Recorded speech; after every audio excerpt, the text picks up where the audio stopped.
Mulane masyhur teng Twitter niku masyhur. Dan ini bisa dikonfirmasi tapi masyhur. Cerita ini saya tidak bilang sahih tapi masyhur. Sayyid Muhammad itu pernah mukasafah di makamai Rasulullah. Ketika ada satu kelompok saf awal, Sayyid Muhammad tanya, "Man hum ya Rasulullah?" Qal hum ashabi. Saf kedua masih hum ashabi. Tapi wa mi warohi aswidatun azimah. Ada kelompok yang lebih besar banyak sekali.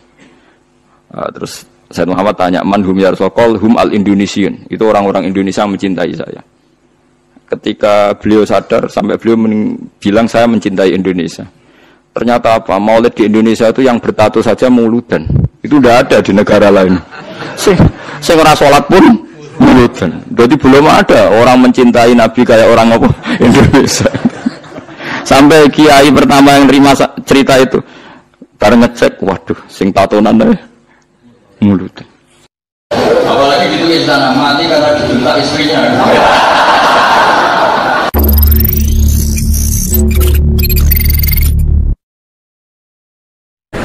Bismillahirrahmanirrahim. Alhamdulillahirabbil alamin. Wassalatu wassalamu ala asyrafil mursalin sayyidina Maulana Muhammadin wa ala alihi washabbihi asma'in. Amma ba'du. Ingkang sangat kula hormati Kiai Haji Atabik Ali dan keluarga, Kiai Haji Circis dan keluarga, wonten pernah Mbah kula sedanten, wonten Mbah Nafis, wonten Mbah Ida sedanten kang hormati. Duka Mbah niku celukan wau Gus Yofur tasarruf dipanggil adik. Kula niki tasarruf, kula niki termasuk Bani Umar, terus kula kepanggih Bani Mbah Maksum teng Mbah Abdul Aziz. Terus Mbah Nuriyah niku Mbah Mas Furiyah, terus dugi Mbah Abdul Aziz. Kula niku mbah kandung kula Fatimah binti Idrus bin Umar. Mbah Umar niku garwane namine Maimunah binti Abdul Aziz. Terus kula yang teng mriki paling dekat ke kalian Lek Hindun, Mbah Hindun. Iki sami-sami putu Mbah Umar. Nggih kalian rileks kula badhe nerusaken cerita Gus Yofur, cerita Mas Maftuh, dan saya tidak akan gojlok karena beliau sudah punya tawaduk, sekarang sudah membaik. Karena saya juga heran kok beliau kelihatan pinter begitu malam ini itu. Saya pernah dijazahi bapak, kata bapak gini, "Hak, kon kudu terkenal ngalim, ora usah terkenal wali," kata beliau. Kenapa Pak? Wong nak terkenal alim itu bisa baca Wahab, Muhadzab, itu sing hasud sinau itu ya bagus karena ada kompetisi. Yang mengidolakan terus belajar halal haram itu juga bagus. Tapi nak terkenal wali tok itu kadang orang sowan nggo gula njuk donga, dadi rada-rada masalah. Makanya saya pernah matur sama Lek Hindun, Mbah itu Mbah Idris itu, saya kalau muji Mbah Hamid Pasuruan mesti al-alim dulu. Karena itu kenangan saya, beliau itu orang alim, bisa baca Jamul Jawamek, bisa sampai ketika di Termas juga beliau diberi gelar Shahibul Jamil Jawamek. Jadi saya teruskan cerita Gus Yofur. Dulu yang di Termas termasuk mbah saya, terus Mbah Ali, Gus Habib, sama Gus Muhammad. Terus dulu Mbah Munawir hubungannya dengan Kiai Mahfud Termas, dititipi Gus Muhammad, kemudian diajak ke sini. Karena Mbah Munawir orang Quran, singkat cerita Gus Muhammad ini menjadi alim dan hafal Quran. Terus jadi menantunya orang Betengan, terus punya anak Gus Harir, sekarang Gus Muham. Sehingga ini dzurriyyatan ba'duha min ba'd. Saya sendiri istri dari Mbah Idrus, mbah saya itu orang Kudus, namanya Sofia binti Maksum bin Soleh bin Asnawi Sepuh. Jadi yang Mbah Soleh ini dulu gurunya Mbah Soleh Darat ketika ngaji di Kudus. Sehingga silsilah ini harus kita jaga supaya kita punya tradisi yang benar. Saya tidak akan bosan-bosan belajar kitabnya Mbah Ali tentang Hujjatu Ahli Sunnah. Memang benar-benar belajar, artinya saya nikmati. Di antara yang saya kagumi yaitu ketika orang lain a priori dengan Ibnu Taimiyah, Bali itu ya kadang uji Ibnu Taimiyah, tapi ya kadang kritik. Yang dikritik tentu pendapat Ibnu Taimiyah yang tidak membolehkan orang ziarah Rasulullah SAW. Tapi yang dipuji adalah Ibnu Taimiyah meyakini bahwa qiraatul Quran itu tanfaul mayyit. Itu dipuji-puji sama Bali. Ibnu Taimiyah dikutip, Ibnul Qayyim dikutip. Saya akan cerita sedikit tentang tradisi hujjah. Dulu ulama itu kelihatannya sederhana, tapi kalau berargumentasi itu hebat. Tadi Gus Zofur menyebut kitab Mbah Hasyim itu mengharamkan kentong. Beliau masyhur itu punya kitab namanya Al-Jasus an Tahrimin Nakus. Intinya kentong itu haram. Secara dalil ini meyakinkan sekali, karena ketika Rasulullah rembukan sama sahabat, kita dengan apa memaklumatkan orang kalau waktu sholat masuk? Ada sahabat yang usul pakai kentong, dzakalin nasoro, itu Nasrani. Ya pakai buk itu semacam trompet besar, dzakalil Yahud. Kemudian ada yang usul kalau gitu api ya Rasulullah, dzakalil Majus. Sehingga dari hadis itu Mbah Hasyim berpikir kentong itu haram. Tapi Mbah Fakih Mas Kumambang itu mengkritik Mbah Hasyim dengan ngarang kitab Hazur Ru'us an Tahrimin Nakus. Jadi beliau ngomentari kitab itu sambil geleng-geleng kepala. Kitab kok keliru nih nganti ngono. Itu jadi cara pikirannya siapa Ki Fakih. Kentong di Indonesia itu kanggo wedhus dicolong gitu. Pos kampling gitu. Kalau ada banjiran ya kentong, ada maling ya kentong. Jadi nggak ada persamaan sama sekali dengan kentong yang milik orang apa? Nasrani. Sehingga di pondok saya itu ada kentong tapi jelek sekali. Karena itu satu-satunya cara supaya beda dengan kentong yang di gereja. Kalau elek kan mirip kentong di pos kampling. Itu ya agak-agak ilmiah sedikit. Dulu ceritanya Gus Zofur itu saya teruskan. Itu singkat cerita, itu kalau yang di kejadian di Termas itu Mbah Dimyati sudah nyuruh semua kentong disembunyikan karena mau ada Mbah Hasyim. Cerita itu mukarror di Kiai Fakih sama di Kiai Dimyati Termas. Setelah kentong dikumpulkan semua, Mbah Hasyim datang, seneng, ngiranya Syekh Dimyati ini sependapat dengan beliau, yaitu sama-sama nggak ada kentong. Tapi setelah itu ada santri yang matur, Mbah Dim pun beres kentong pun kulo delikno sedanten. Itu di depan Mbah Hasyim. Jadi GR-nya Mbah Hasyim bahwa Mbah Dim itu sependapat akhirnya hilang. Ternyata ini akal-akalan tuh gitu. Karena santrinya matur, Mbah Dim pun beres sedanten kentong beduk sudah disingkirkan. Itu di depan Mbah Hasyim. Saking lugunya santri, nah saking ikhlasnya agak ngerti mahalus syahid ini adalah Mbah Hasyim. Saya mau meneruskan cerita Gus Zofur. Dulu ini cerita dulu Mbah Mun ngaji di Lirboyo, tapi Kiai Makhrus ngaji sama Kiai Khalil Harun. Kiai Khalil Harun itu adik juga sekaligus muridnya Mbah Umar Harun. Mbah Umar Harun itu generasi kedua setelah Mbah Ghazali. Beliau menantunya Mbah Ghazali, tapi ya sudah ponaan. Sehingga tradisi ini penting karena saya berkali-kali bilang di mana-mana. Status orang tua dan mbah itu adalah terserah anak cucunya. Bukan terserah mbahnya, tapi terserah anak cucunya. Saya tidak akan bosan mengingatkan ini. Saya pernah di makamnya Nabi Yakub, itu ya dikemuli bendera Israel. Di makamnya Nabi Dawud. Nabi Ibrahim juga dekat sinagog. Sehingga Quran membela Nabi Ibrahim disebut maka anak Ibrahimu Yahudiyya wala Nasraniyya. Karena ketika beliau berposisi di Israel, kemudian penguasanya adalah Yahudi, bisa saja makam ini ditulisi dan distatuskan ala Yahudi. Ya seperti Nabi Yakub. Nabi Yakub itu nabi yang kita yakin, tentu berkeyakinan beliau orang baik, orang muslim, orang mukmin, tapi karena di desain mereka ya dikemuli bendera Israel dan disebut Abul Yahud. Karena kita tahu nama lain dari anaknya Nabi Yakub adalah Yahuda bin Yakub bin Ishak bin Ibrahim. Sehingga perasaannya orang Yahudi menjadi Yahudi itu yang ngikuti mbah-mbahnya. Nah khawatir saya ketika buyut-buyut kita kaya. Buyut saya itu orang kaya dulu, namanya Badur Rahman. Itu kaya sekali, tanahnya banyak. Dulu cerita Mbah Hasyim ya kaya sekali. Mbah Maksum juga kaya, Mbah Abdul Aziz juga kaya. Karena dulu itu inginnya kiai itu yo ketok sugih lah, gak ngel-ngelo santri. Tapi nanti kalau cucu-cucunya sudah tidak alim, itu tidak dianggap punya tanah itu karena untuk fasilitas santri. Aku tak kedonyan, mbah-mbahku ya kedonyan gitu. Buktinya tanah yombo gitu. Karena dia akan menafsiri sesuai cara berpikir. Makanya sanad keilmuan yang diceritakan Gus Zofur itu harus diulang-ulang. Kalau nggak diulang-ulang, maka kita akan berpikir sendiri untuk menafsirkan Masyayikhon al-Kiram atau Ajdadan al-Kiram. Nah, ini yang bahaya, yang sering Quran mengingatkan. Jadi ada status yang disematkan oleh anak cucu kayak orang Yahuda tadi, Yahuda bin Yakub bin Ishak bin Ibrahim, itu menstatuskan mbah-mbahnya yang bernama Ibrahim itu Yahudi. Sampai Quran sendiri yang bela makana Ibrahimu Yahudiyah wala Nasraniyah.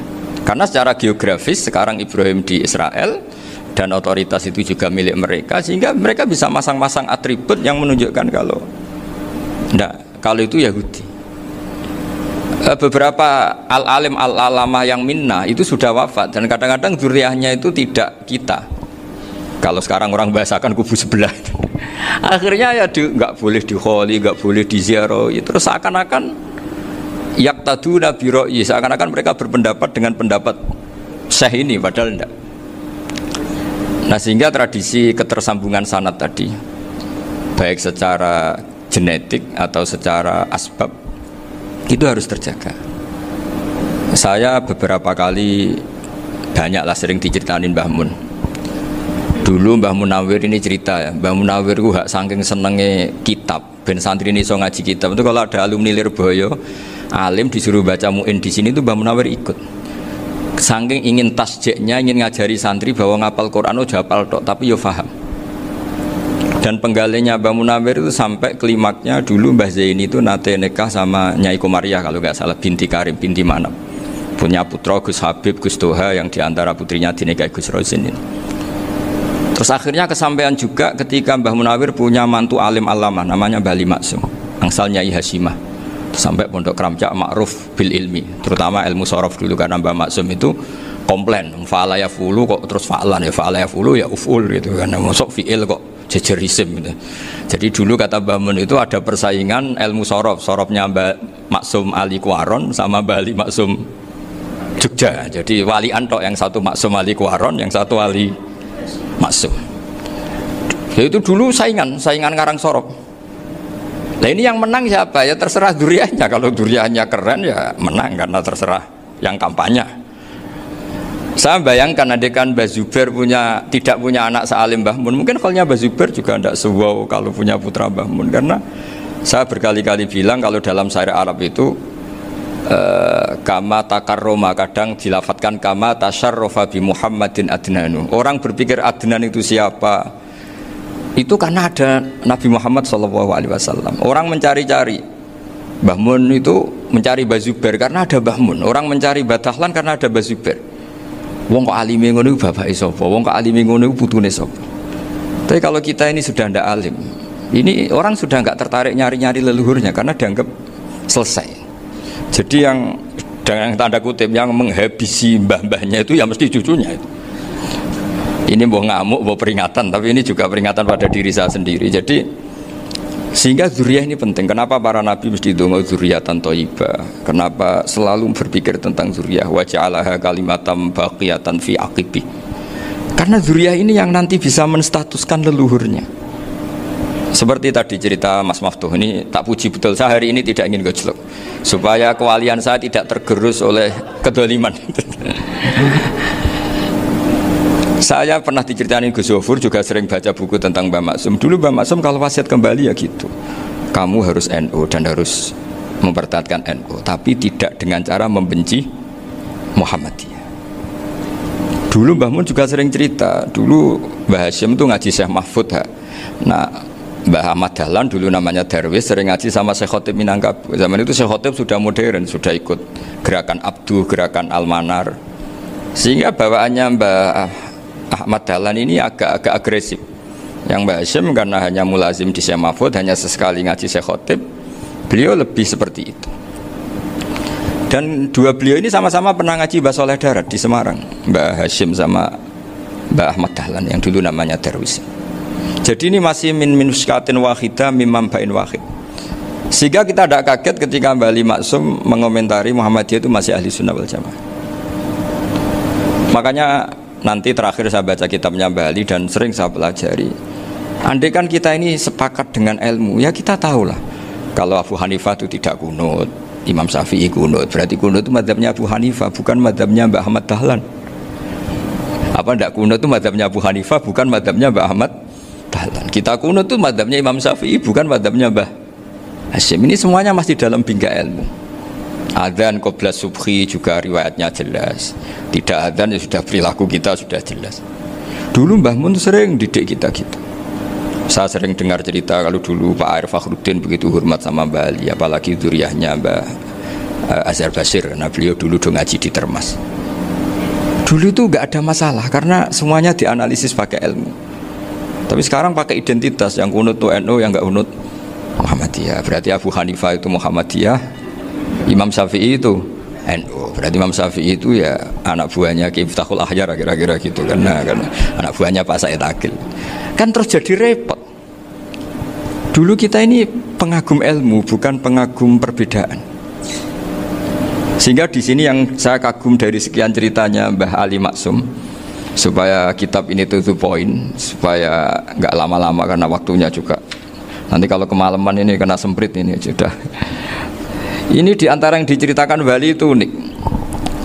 Imam Syafi'i itu sering tawassul, sering wasilah sama siapa itu? Abu Hanifah. Ini sudah tak petakan, saya baca yang sensitif lah, so yang ini ya. Ziyar al-Babus Samin, terus sebentar ini yang bab tawassul.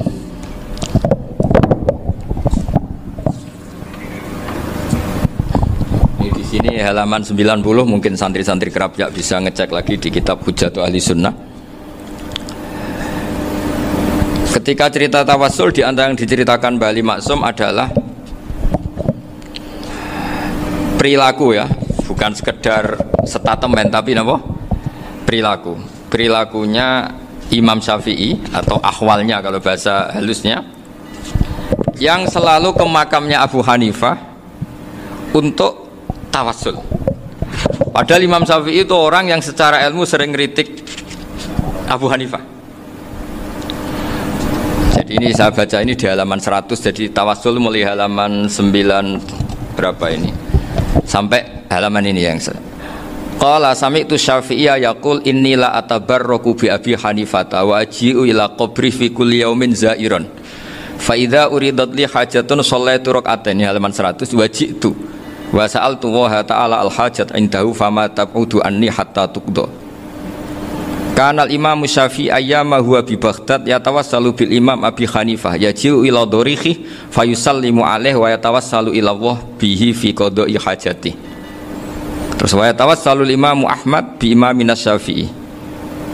Jadi di antara yang diceritakan Mbah Ali Maksum itu betapa Imam Syafi'i yang terkenal sering mengkritik Abu Hanifah dalam tatanan fikih karena beliau tidak percaya ada istihsan.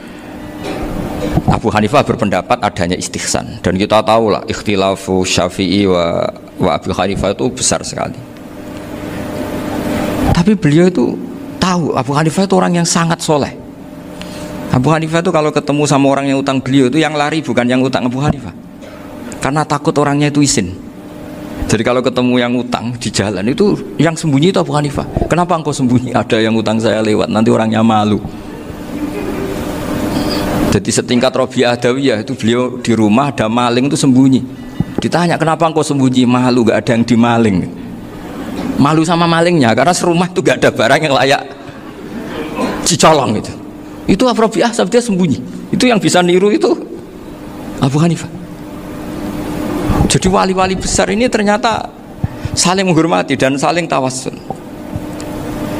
Nah saya berharap tawassul ini bukan sekedar perilaku sosial, tapi memang ada sanadnya. Sehingga terus diceritakan Bali di sini dulu istaqa Umar bil Abbas. Kata siapa tawassul harus dengan Rasulullah SAW? Dulu istaqa Umar bil Abbas. Sayyidina Umar itu tawassul istisqa dengan Sayyid Abbas. Padahal kita tahu Sayyid Abbas ini tidak nabi. Terus beliau cerita sampai Imam Syafi'i tawassul sama Abi Hanifah. Sehingga nggak ada perdebatan itu kan Umar. Kalau Umar kan ada jaminan boleh diikuti karena beliau sahabat. Bali cerita tentang Imam Syafi'i yang tawassul dengan Abu Hanifah. Seargumentatif itu. Maka saran saya kepada alumni Kerapyak, santri-santri Kerapyak, karena saya hanya berani ngomong sama santri Kerapyak, sama mas saya hanya ada berani kalah sepuh.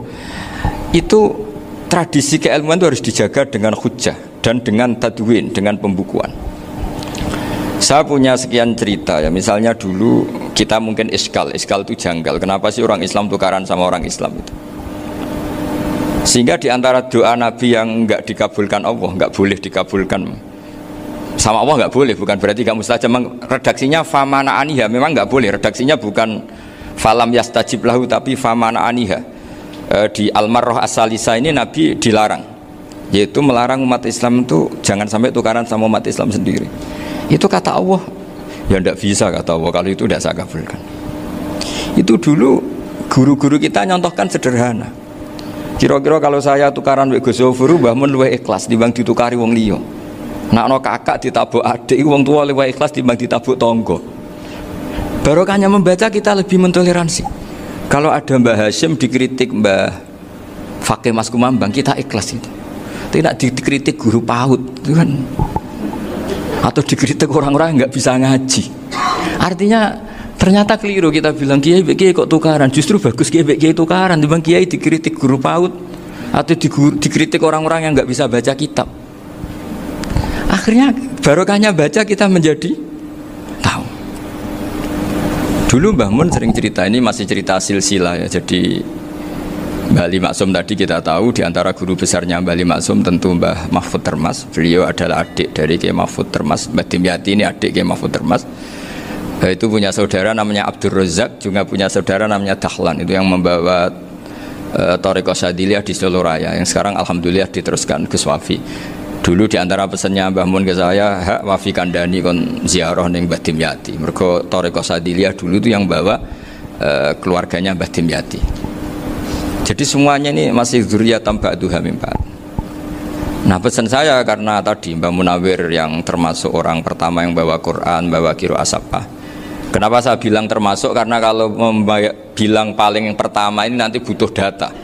Dan itu agak kerepotan lah. Tapi yang jelas mimman istahara lah. Mimman istahara yang membawa sab'ah ke sini itu adalah Mbah Munawir. Terus beliau ngajarkan diantaranya ke Mbak Arwani pakai kitab Satibi, pakai kitab Nazmus Satibi. Terus Nazmus Satibi itu diteruskan oleh Mbak Arwani, ditulis. Yang nulis dulu Mbak Dola Salam. Bapak saya itu murid Mbak Dola. Dulu Mbak Dola sebelum ke Mbak Arwani ngaji sama Ki Said di Sampang. Bapak saya sebelum ngaji di Badola sudah hafal Quran lewat buyut saya sendiri namanya Ki Zubaidi. Yang Ki Zubaidi akhirnya jadi menantunya Mbak Ahmad Su'eb. Jadi buyut saya kandung ini namanya Sofia, itu angsal keluarga Lasem, yang adiknya Sofia ini punya adik Badiah yang jadi ibunya Ki Sahal. Terus Ki Sahal punya Mbak Yu namanya Muzayanah, punya di Garwo Ki Mansur punya anak Gus Qayyum. Jadi dulu ibu saya, ibunya Gus Sofur, ibunya Pak Maftu itu semuanya di Lasem. Karena saya dari keluarga Gen ya Lasem, dari keluarga sanad guru ya Lasem. Tapi Lasem Badawi itu dulu ngajinya di Mbah Umar Harun di Sarang. Mbah Umar Harun ini menangi Sayyid Ahmad Zaini Dahlan. Sayyid Zaini Ahmad Zaini Dahlan ini punya cucu keempat yang hidup di Sedan. Terus makamnya di Lasem, namanya Habib Haidar. Itu yang nulis biografinya Mbah Maksum. Mbah Maksum bukan Bali, biografinya Mbah Maksum. Itu ditulis oleh Habib Haidar, namanya Haidar bin Hasan bin Sodaqoh bin Ahmad Zaini Dahlan. Nah, Habib Haidar ini menantunya Sayyid Hamzah Sato. Hamzah Sato itu Hamzah bin Abdullah bin Umar. Itu kakaknya Sayyid Abi Bakar Sato, Sohibul I'anah. Nah Sayyid Umar ini yang dulu ngajari mbahnya Mbah Mun namanya Ahmad bin Su'eb. Nah di antara ajarannya adalah baca kitab-kitab kecil yang bisa dihafal. Dibawalah ke sarang jadi metode muhafadzah. Tapi kemudian lama-lama oleh pondok itu jadi syarat kenaikan kelas. Dulu nggak ada muhafadzah untuk kenaikan kelas ya, supaya orang alim itu harus hafal. Lama-lama dipakai syarat untuk muhafadzah. Jadi semua ini sanad harus kita ingat supaya kita bisa menjaga tradisi. Termasuk tradisi ini kiai seneng jagungan, terus ngomong ra penting. Itu juga sanad. Setahu saya bahasanya lucu. Lho ayu no cung. Wayu banget, Mbah. Wahyu. Itu bapak juga bakas ayu nih. Dulu saya sekali ini kiai kok bakas wong ayu, bakas budine barang lah kira-kira gitu. Tapi setelah saya tambah alim, tambah ngerti itu, kata bapak gini, ya apik bakas ayu hak timbang iya no malah qadzaf. Ternyata seni. Sekali Mbah Mun atau bapak bilang, "Waji kok zina kaji," maka larinya ke qadzaf. Maka menghindari bahasa menuduh, ngomong yang enggak penting. Lho ayu no. Jadi kiai dulu tuh orang sok suci tapi menghindari hal-hal yang jadi punya seni untuk ngelola kehidupan. Orang bermalam-malam jagungan sama teman asik itu kan perlawanan terhadap nafsu kita, syahwat kita untuk mungkin nikmati dugem di bar atau di tempat-tempat maksiat. Itu setan di Indonesia tuh kakuati sama Ki Jawa. Orang supaya nggak tertarik maksiat itu Ki Jawa cukup ketemu kancane masak terong guyon, gejol-gejolokan zaman mondok, sewengi lulus sangka maksiat. Bar wis tutup. Perlawanannya sederhana, nggak pakai tahajud, nggak pakai wiridan, karena Ki Jawa juga koyoke rapati potongan ahli ibadah gitu. Jagungan gitu. Jadi setahu saya itu pernah lihat Bali itu sekali ketika beliau ngisi ceramah di Mbah Hamid Bedowi. Saya masih kecil diajak bapak. Dulu kalau bapak ngelihat Bali sama Mbah Hamid itu mesti nangis karena dua orang alim bertemu. Yang akhirnya ya bisanan itu. Mbah Hamid punya anak Gus Nasih, di sini ada Mbah Nafisa, terus jadi Mbak Salih Hindun itu. Jadi dulu itu ya guyon terus ketika ketemu. Itu yang sering bodoni Mbah Hamid itu ya Ki Bisri. Ki Bisri itu kalau datang ke Ki Hamid Pasuruan, nak wali tenan aku teko ditata nomangan. Jadi ukurannya ya, ternyata sampai sana dikei mangan tenan. Masih belum mengakui, kan nak wali tenan aku kiai rung di mobil, dongakno aku di mobil. Sudah kalah satu seri itu masih gak terima. Lalu itu Mbah Hamid akhirnya berdoa, ayo monggo, mugi-mugi Ki Bisri gak ada mobil. Itu setelah didoain masih tanya, mereknya apa merek? Jadi itu Mbah Hamid jawab, yo paling Holden itu, paling Holden. Itu nyari mobil itu ya adalah dapatnya Holden. Suatu saat Mbah Bisri diundang Mbah Hamid gak dikasih bisaroh, karena utangnya sudah banyak Mbah Hamid. Mbah Bisri ini utang tadi, utang doa tadi. Itu ya gak dikasih bisaroh, ya gak mau kesang apa-apa kelambimu kayak no aku. Didol sama muhibbinya Mbah Hamid, itu harganya melebihi jatah bisaroh. Ketemu Mbah Hamid, Kang, susu Kang, mergo. Jadi dulu itu rileks, makanya ini yang diceritakan ke Zofur. Sebetulnya kalau kiai-kiai itu bersanad itu ya rileks, hidupnya itu rileks. Karena rileks ini perlawanan terhadap kemungkaran. Saya dulu musyawarah sering sama Gus Zofur usul fikih. Itu jelas di antara yang ditulis Lubil Usul itu. Ya kita tahu tadi misalnya sanad usul fikih, Mbah Ber itu sangat al-usuli, Kiai Zubair Dahlan, abahnya Mbah Mun. Punya murid diantaranya Kiai Sahal. Kiai Sahal punya karangan Thariqatul Husul fi Syarhi Lubil Usul. Itu Thariqatul Husul itu beliau ngendikan dalam mukaddimah bahwa saya bisa mensarah ini berdasar ngaji maknani sama Mbah Zubair. Terus beliau mengutip sarah itu dari kitab Nailul Ma'mul. Beliau ngendikan binus khotin khotiyah ghairi matbu'ah. Dan itu ditemukan di Kiai Mansur di Lasem, karena Kiai Mansur iparnya Mbah Sahal. Mansur bin Khalil itu diantara katibnya Syekh Mahfud. Jadi semuanya ini sambung. Mbah Ber saking ahli usul fikihnya, kalau ngajar usul fikih itu kalau guyon takriran saya ini lebih memahamkan ketimbang sarah. Ya sudah, terus Mbah Zubair Kiai Fakih, terus Syekh Mahfud. Di sini Syekh Mahfud termasuk orang yang dekat Mbah Munawir, sampai putrane Mbah Mahfud namanya Gus Muhammad dibawa Mbah Munawir, kemudian mondok di Termas diantaranya, terus dinikah jadi menantunya kalau nggak salah Haji Taslim di Betengan, kemudian sekarang duriannya Mbah Mahfud di Betengan. Ini nggak boleh hilang secara seperti itu. Diantara di usul fikih diterangkan, ketika diantara 5 hukum itu ada yang bernama mubah. Mubah itu boleh dilakukan, boleh ditinggalkan, dan kalau dilakukan ya tidak berpahala, tidak disiksa. Itu ada ulama yang protes nggak bisa seperti itu. Ithma min mubahin ila wa tahaqqaqu bihi tarku haramimma fa'il zamu minas sukun tarkul qatli wa minas sukut tarkul qadaf. Tidak bisa, mubah itu tidak ada. Kalau kiai jagungan semalaman itu Allah ngitungnya itu hada taroka dugem, wa hada taroka delok dangdut, wa hada taroka kada wa kada. Itu luar biasa. Dan kita ngikuti yang seperti itu saja. Gak usah tahajud, gak usah witir telulas kaya ora kuat timbang gremeng wis. Sewengi jagungan, setan ngenteni kita tergoda maksiat, ternyata maksiatnya sampai tutup, kiainya masih apa? Jagungan. Jadi jagungan saja ada ilmunya bahwa itu perlawanan terhadap tarkul ma'asi.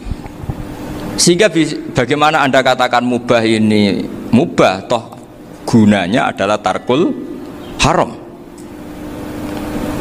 Meskipun efek mubah juga bisa tarkul wajib, wae bojo blonjo turu. Karena wayang rumah ibuke turu. Itu halal wajib. Jadi mubah itu resikonya ya bisa tarkul wajib, bisa tarkul haram. Sehingga kalau sanad ini terjaga secara baik, secara kultur, saya sering juga sakuan sama Gus Yofur itu mesti tak niati gitu. Jagungan wong alim kuwi ibadah dan menikmati ibadah adalah dabul auliya wa dabul ulama. Kata Imam Ghazali pada akhirnya waqud buhadatin al istilzat bil mubahat. Kata Imam Ghazali pada akhirnya qutbu hadaddin, madaru hadaddin, pokok dari agama ini adalah melawan kemaksiatan dengan kita menikmati al-istidzat bimubah. Kita menikmati sesuatu yang dibolehkan Allah Subhanahu wa taala. Dan seperti ini itu bisa qasmu dhuhri syaitan, bisa menghancurkan punggungnya setan. Karena kalau melawan setan dengan ibadah ini kadang kita capek selain isra potongan. Tapi nak kangkang neng komplek H gitu jagungan mbek kancane ngenang melarate mbok ngenang ras sekolah ramunggah kenangan sing ramunggah diarani istiqomah gitu kan diarani tulus zaman kok sing munggah dianggap kesusu. Saya ini punya pondok Quran, kalau ada yang hafal 3 tahun mesti digojlok kancane gak apik kesusu itu mesti tidak barokah karena tergesa-gesa apa hatam. Sehingga yang nggak hatam-hatam itu kayak partai mayoritas. Ini yang partai tulis zaman katanya. Ahlus sobri katanya. Akhirnya di pondok gara-gara itu mau guyon, tapi nggak ada stigmasi yang nggak naik.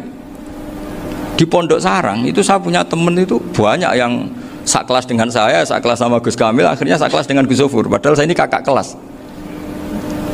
Saya temannya Gus Kamil, temannya Gus Zofur. Ini anak ini nggak pernah naik. Itu nggak dinyek, nggak dicibir di pondok. Karena guyonan tadi. Guyonan bahwa ini bagian dari bentuk apa? Istiqomah. Nanti yang goblok juga tenang. Karena kiainya cerita, kadang santri goblok ya barokah. Di sini pondok akeh santri ora tau sinau ning omah dadi kiai gede. Selalu kiainya tuh cerita seperti itu. Akhirnya sing goblok ya bangga dengan kegoblokannya. Iya, jadi kiai itu orang yang meskipun guyon ini barokahnya Masya Allah. Dan setahu saya kiai-kiai alim itu ya senengannya guyon, karena tadi guyon itu luar biasa. Bapak saya itu kalau pesan sama saya itu enak ngaji guyon nice. Wong ning omah mikir utang, mikir wedi bojo macam-macam kok ngaji mbok jak nangis pisan, nangis ping pindho katanya. Sudah jak guyon ae. Paling gak lali. Dan beliau punya dalil kul bi fadlillah bi rahmati fa bidzalika falyafrah. Jadi jangan sampai orang ini farah bil maksiat, jangan sampai orang itu. Dan ini yang saya kenang dari sekian cerita murid Bali. Mbah Ali Maksum ya senang guyon. Gejol-gejolkan mbek santri guyon. Ini saya maklumatkan ke semua santri beliau bahwa ini bukan sekedar guyon, tapi al-istilzat bil mubahat. Ini adalah perlawanan terhadap setan karena banyak orang bisa senang tuh kalau nunggu maksiat. Ini bisa senang dengan sesuatu yang tidak maksiat. Itu kayak apa hebatnya? Makanya Nabi itu kalau ketemu sahabat ya sering ngendikan yang ringan-ringan. Ya Umar ma'afalan duher jong mana piye ijek. Kalau ketemu anak kecil ya. Nanti ketemu yang tua-tua yang sudah nggak bisa mikir ya tetap riang. Sehingga ada cerita dalam sebuah tafsir. Ya saya ulang lagi, ada cerita di sebuah tafsir. Kenapa Nabi Musa ditanya Allah wa matilka biyaminika ya Musa. Ma'ana wa ta'ala a'lam. Tentu Allah sangat tahu yang dibawa Musa itu apa. Karena Allah tahu Nabi Musa itu grogi. Orang dipanggil Wali Maksum pasti grogi, santri dipanggil Mbah Mun pasti grogi. Kenangan saya setiap dipanggil Mbah Mun ya mesti tanya yang ringan-ringan, wis sarapan ha. Arung sarapan ya sarapan. Pas sarapan ya kan tanduk mangan sing enak, wong santri ora tau mangan enak. Ya enggak pernah ngomong yang penting, ngendikan yang penting. Nah, karena Nabi Musa ini grogi, ini sebagian tafsir. Itu ditanya yang ringan, sahaja iku nggawa apa? Karena pertanyaannya ringan, Nabi Musa juga ringan. Ya Nabi Musa itu sampai lali, itu pangeran sing ya'lamu sirra wa akhfa. Diterangno. Niki tongkat Gusti. Gunane kathah Gusti tongkat iki. Qala ya asa ya atawakkau 'alaiha wa ahusyu biha 'ala ghanami wal ya fiha ma'arifu ukhra. Oh, tongkat Gusti niki penting Gusti. Nggih nak. Nggih macam-macam lah Gusti. Atawakkau 'alaiha wa ahusyu biha 'ala ghanami kangge menghalokan. Masih terangno terakhir dan yang lain-lain Gusti. Wal ya fiha ma'arifu ukhra.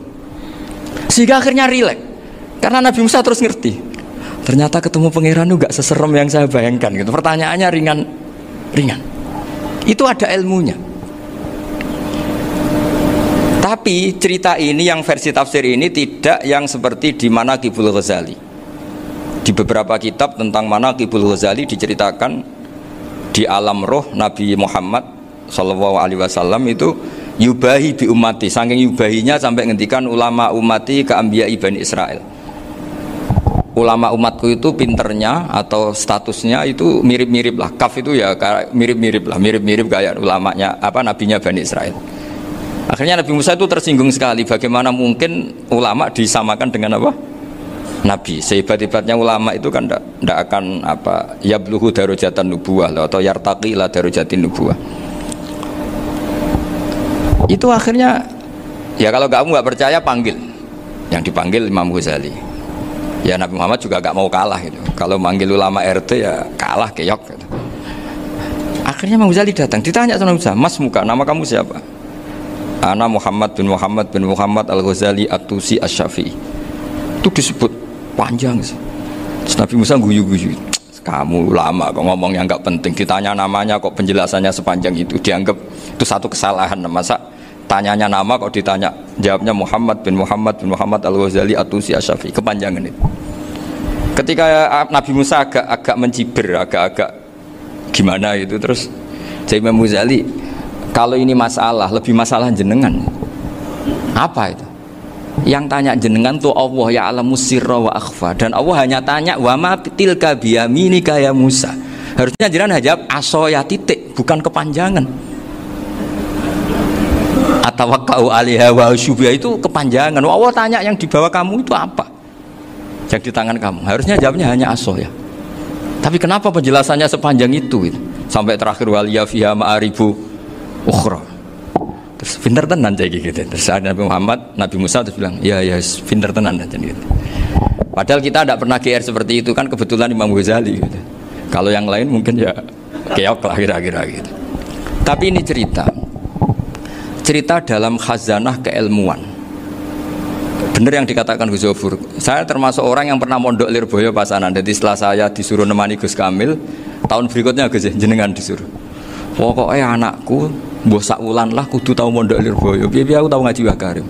Terus yang disuruh mbaturi Gus Kamil itu saya. Jadi saya pernah 1 bulan tuh di Lirboyo. Karena saya ini santri beling ya, kontraknya pokoknya penting ziarah Wah Karim. Biasanya nggak pernah ngaji, ya, pokoknya gerbar ngisa. Ziarah ya sudah. Ngaji subuh ingat saya sama Gus Imam itu dari 17 hari ingat saya ngaji 2 kali. Tapi kalau ziarah ke Mbah Karim sudah lupa jumlahnya karena memang kontraknya disuruh ziarah sampai seperti itu. Dan saking senengnya bangun sama Mbah Karim saya masih ingat ngamplopi salam template itu masih ingat untuk Gus Anwar, untuk Gus Imam, untuk Gus Kafabi, termasuk untuk Gus Maksum. Itu malam-malam saya dijak ngamplopin. Zaman itu saya masih ingat selawewu. Zaman itu kos 1 bulan itu 13.000. Jadi kira-kira kalau 25.000 itu untuk kos 2 bulan. Jadi saya krusnya itu pakai kos. Saya masih ingat Mondok Sarang itu kos 1 bulan 13.000. Berarti kira-kira 500.000 itu di amplopin sendiri sama bangun. Ini untuk Gus War, ini untuk Gus Imam, ini untuk Gus. Padahal Gus Imam ini mondoknya sudah di Mbah Mun. Itu Mbah Mun hormatnya sampai untuk jatah salam template. Nah yang ribet kebalikannya, kita pulang Gus Imam karena melihat Gus Kamil ini putrane Mbah Mun, Gus Kamil disangoni. Saya juga disangoni karena Gus Imam dulu ngaji juga sama Pak D saya, sama keluarga saya. Itu kata Gus Kamil setelah keluar, "Mau agak muni gua abal ya, boten berarti gua aku." Karena ini penting, ini kalau sampai dianggap tukar guling ribet deh. Jadi ditakwil sendirilah, "Mau gak muni gua abal ya?" "Boten wis." Yes berarti halal. Tapi sama Mbah Mun ya ditanya. Ditanyanya bukan apa karena untuk meneruskan tradisi bahwa kalau kiai ketemu itu ya saling memberi hadiah, saling itu sudah faqatimu baina adena juakum apa? Sotak. Sehingga ketika Kapya ini punya Bali Maksum alim alama, kemudian melahirkan murid-murid yang juga ipar kayak Mbak Warsun bisa ngarang Kamus Al-Munawwir, Pak Bik juga punya karangan Kamus Al-Muasir. Saya itu punya semua. Karena ini adalah buah dari bahwa kita ini tidak kalah sama produk-produk yang di sana. Bahwa produk di kita ini sudah cukup untuk mengantarkan orang menjadi alim alama.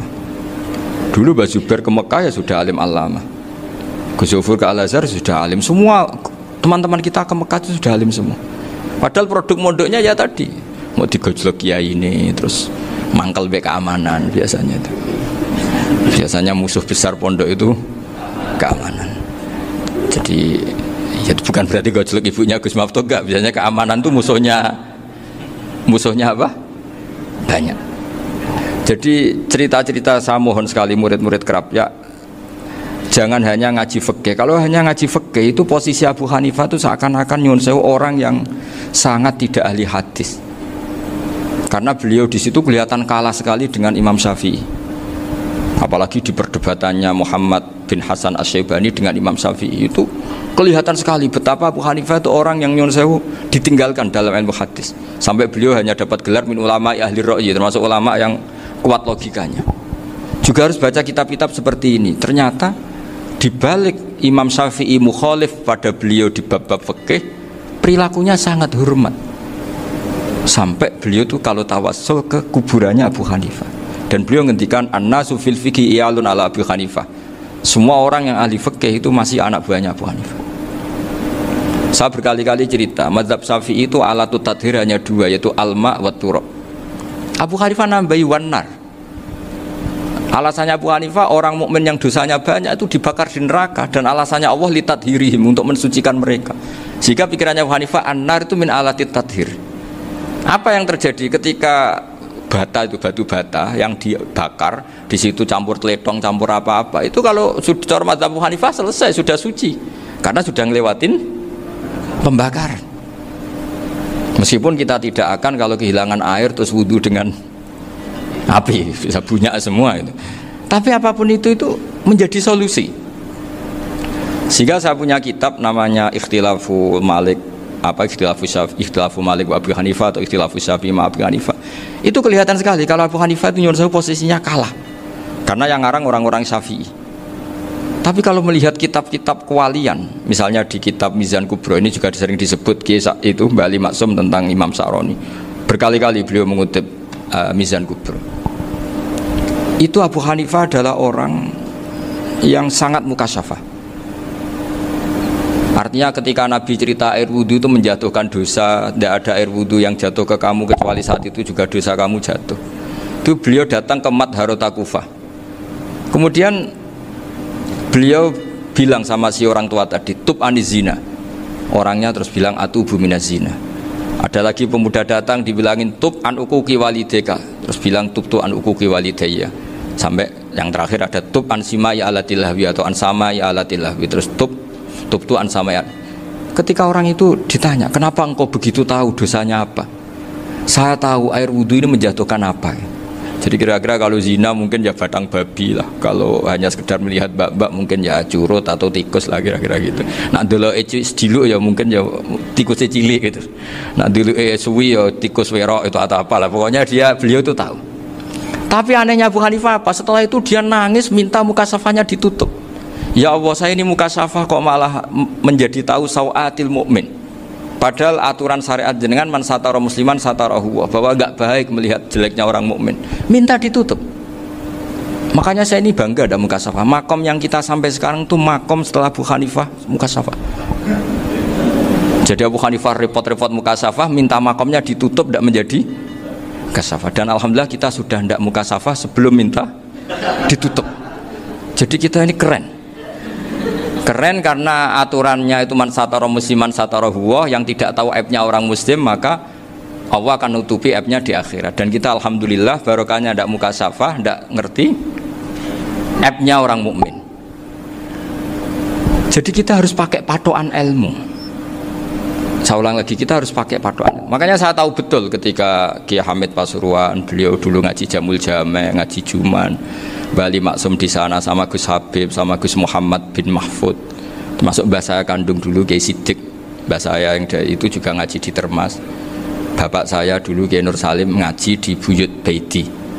Dulu itu kawin juga sederhana, kayak cerita Gus Zofur. Jadi bapak saya kandung itu Kiai Nur Salim itu ngaji di Mbah Baiti. Mbah Baiti itu adik kandungnya buyutnya saya dari ibu. Nah, Mbah Baiti itu teman akrabnya mbah saya namanya Kiai Nur Sam, Mbah Nur Sam. Singkat cerita terus Nur Kiai Jorabi narata-rabekno itu. Setelah bapak saya ke Badullah mau ditawarin jadi mantu, kata bapak saya kula pun dipek mantu Mbah Baiti. Akhirnya dapat ibu saya itu. Karena ibu saya itu cucu Mbah Baiti, cucu lambung. Jadi mbahnya ibu saya itu Mbak Yunya Mbah Baiti. Namanya Mbak Sofia tadi yang dapat Mbak Idris itu, yang Mbak Idris ini bin Umar. Ya Mbak Umar yang mbahnya Mbah Hamid itu, Hamid bin Abdul bin Umar, kalau bahasa itu Fatimah binti Idris bin Umar. Dulu kecilnya Mbah Idris namanya Abdul Khalik, kalau kecilnya Mbah Hamid namanya Abdul Mukti, kalau kecilnya Mbah Maksum namanya Muhammadun kalau nggak salah. Dulu itu orang dulu itu namanya dua-dua karena diganti ketika musim apa? Haji. Jadi ini terjaga. Sehingga tidak ada ceritanya kiai-kiai yang jagongan kemudian santrinya itu yang agak-agak khawarit loh. Kiai kok sungi-sungi jagongan, gak tahajud, gak duha, itu tidak ada seperti itu. Karena ini dianggap fi'lul mubahat untuk melawan mungkarat. Jadi sehingga di kitab Ihya diterangkan, kamu jangan ngira orang-orang soleh ketika jagongan itu min ahlil bitolah wa takasul, itu orang-orang yang pemalas, itu enggak. Tapi mereka bisa mengasyiki Allah, bahwa dalam jagungan ketemu teman ya asik, gejul-gejulkan sama Pak Maftuh ya asik. Dan keasikan ini bentuk perlawanan terhadap keasikan harus dengan maksiat. Itu kayak apa kalau kita ngaji sampai seperti itu? Termasuk tadi yang diceritakan Pak Maftuh kitab Hunyah. Semoga beliau cerita juga pernah belajar. Saya pernah belajar kitab Hunyah khatam. Itu diantara yang diceritakan Syekh Abdul Qadir Al-Jilani tadi, kata beliau Al-Jilani dipakai Jim Al-Jilani. Ini agak beda dengan kita. Mbah Zubair itu punya kitab namanya Al-Qolaid Al-Luluyah. Beliau menfatwakan nama-nama ajam itu kamu bebas. Ajamiyun fasna bihi masyita. Sehingga kita kalau punya kiai harus mau qolal ustukhri, sehingga mau qolal istukhri. Tirmidzi juga nasibnya sama. Qolat rawahut Tirmidziyu, sehingga rawahut Turmudziyu. Yang satu rawahut Tarmidziyu. Ya karena kita keluarganya Tarmidzi apa enggak gitu. Makanya kata Mbah Mun saya masih ingat. Kata cerita Gus Zufur tadi, adabnya Gus Zufur itu cerita tentang keluarga ibunya. Padahal keluarga ibunya juga orang-orang soleh yang luar biasa. Itu kata Mbah Mun, kowe roh jenenge Imam Bukhari tahu ya. Jenenge sapa? Saya nyebut Muhammad bin Ismail bin Ibrahim bin Muhirah bin Bardasbah. Lah iya Bardasbah mbok waca Bardisbah yo. Lah cara kene mbok Parmin mbok Parlan. Jadi Bardisbah mbok Bardasbah iku cara kene yo Parmin Bapak. Iku rak Mbah Fadl Senori dadi kabeh diwaca Arab. Jenenge Mbah Umar Harun. Dhisik yo wong Sarang, Mbah Harun mbok Kirun yo ora ora, wong dhisik yo wong kuno ya. Jadi kalau versi Mbah Fadl termasuk yang pertama bikin nasab Mbah Maksum itu, dulu tuh ada wali seto di daerah saya. Dulu orang ya janggal, ternyata ada sato itu, kesamaan di Arabnya itu sato. Sehingga kiai-kiai itu ada fanatik Tirmidzi, Turmudi, Tarmidzi, Jilani, Jailani, karena ajamiyun fasna bihi masyita. Jadi kalau nama-nama ajam semonggo lah baca sekenanya, sementing cuma mungkin tahqiqnya benar Pak Maftuh tadi, memang di Mu'jamul Buldan itu Al-Jilani bikasri jim, ya sudah kita baca Al-Jilani. Sebab itu kayak Pondok Pelosok Lirboyo itu menurut saya bagus. Orang itu maknani betul sama gurunya. Kalau Sarang enggak. Kalau Pondok Lirboyo, pondok yang tadi, ternyata keluarga Mbah Munawir sini pernah bisanan, yaitu Mbah Zaini pernah nikah sama Nyai Komariah ya kalau nggak salah, punya putra Gus Habib ya, Pak Toha dan sebagainya. Itu betapa hubungan pondok Quran sama pondok kitab dulu itu nggak pernah terputus. Bapak saya setelah hafal Quran itu dulu ngaji Mbah Zubair. Jadi bapak saya sering ngutip mu'en apa, padahal bapak saya itu terkenal tuh, beliau cita-citanya itu saya ingin hafal Quran kayak hafal Fatihah. Beliau itu sampai sepulahnya sekali, karena beliau inginnya hafal Quran kayak hafal Fatihah. Termasuk murid terbaiknya Mbah Dullah bapak saya. Itu ya ngaji kitab. Sehingga kata Mbah Mun, jadi Mbah Munawir de mantu Bali Maksum, itu ya sudah dipenggali, dituruti pangeran. Lahirlah seorang Bali Maksum yang membawa. Jadi dulu itu ya Gus Muhammad yang ngaji di Termas, nanti Mbak Arwani sebelum ngaji di sini ngaji di Tebu Ireng. Sehingga Mbak Arwani bisa ngarang kitab. Beliau ngarang kitab tentang Sab'ah, Faidul Barokat namanya. Ya nulisnya ya fasih ya. Saya punya tulisan tangannya Mbak Arwani itu banyak. Saya juga punya tulisan tangannya Mbak Hasyim Asy'ari ketika nyurati buyut saya yang di Damaran itu pakai bahasa Arab. Jadi dulu itu Mbah Ali Maksum juga sama, surat-suratannya dulu sama tokoh-tokoh Muhammadiyah ya bahasa Arab. Nah ini harus kita dengar dari abna, dari bahwa Mbah Maksum kemarin yang diceritakan Gus Zufur di Khol Mbah Maksum, kue kudu belo NU, kudu tetap NU, tapi bukan dengan cara membenci Muhammadiyah. Tadi Pak Maftuh menguatkan sanad itu dari Pak Atabik bahwa Muhammadiyah termasuk ahli sunnah wal jamaah, karena sama-sama tidak sabus sahabat, sama-sama ikromus sahabat, dan sama-sama bermadhab. Nah soal akhirnya ada beberapa yang usrapati seneng ngaji, ini yang agak ribet. Tapi kamu tidak usah ngeritik Muhammadiyah agak seneng ngaji, kayaknya juga sama, kita nggak seneng ngaji juga banyak itu. Jadi kalau ngeritiknya masalah itu kan kita ya agak sama. Ya jadi ternyata di sini, terus ini yang terakhir supaya nggak lama-lama, Bali juga punya sisi keras sekali. Jadi dalam hal-hal yang khas ini di halaman 87 itu keras sekali. Beliau ngendikan wahal bi jununun hatta usdira amri lil mu'minin alla yazuru rasulahum. Jadi ketika saya tadi sudah bilang bahwa beliau sering muji Ibnu Taimiyah dalam banyak hal, tapi dalam banyak hal juga beliau mengkritik Ibnu Taimiyah ketika menafsirkan la tusaddur rihal illa ila salasati masajid. Kemudian Ibnu Taimiyah tidak mentasrekkan, tidak mensunatkan ziarah kubur Rasulullah SAW. Beliau mengkritik, dan cara mengkritik adalah ngendikan ulaikal ladzina yuriduna ayyahulu bainahu sallallahu alaihi wasallam wa baina ummatihi fi nakhiyatin. Itu adalah orang-orang yang ingin membuat batas antara Nabi dan umatnya. Saya termasuk terinspirasi makalah Bali ini adalah bagaimana Anda mengkafirkan orang Islam berdasar qala Rasulullah sallallahu alaihi wasallam. Wan nabiyyu asyaddun nasi syafaqatan li ummati. Wan nabiyyu akhrasun nas, orang yang paling serius supaya umatnya ini selamat. Kemudian Anda dengan hadisnya Nabi mentafrik bainahu wa baina ummati berdasar dawuh Kanjeng Nabi. Itu cek mentalani. Makanya saya itu enggak pernah keras di bab ini. Misalnya nyuruh saya ada santri sarang yang nakal, itu saya tidak berani komentar karena saya tahu Mbah Mun itu sangat mencintai santrinya meskipun yang nakal. Saya melihat sendiri, bukan jari ada santri yang cara pelaturan pondok itu diboyong karena nakal.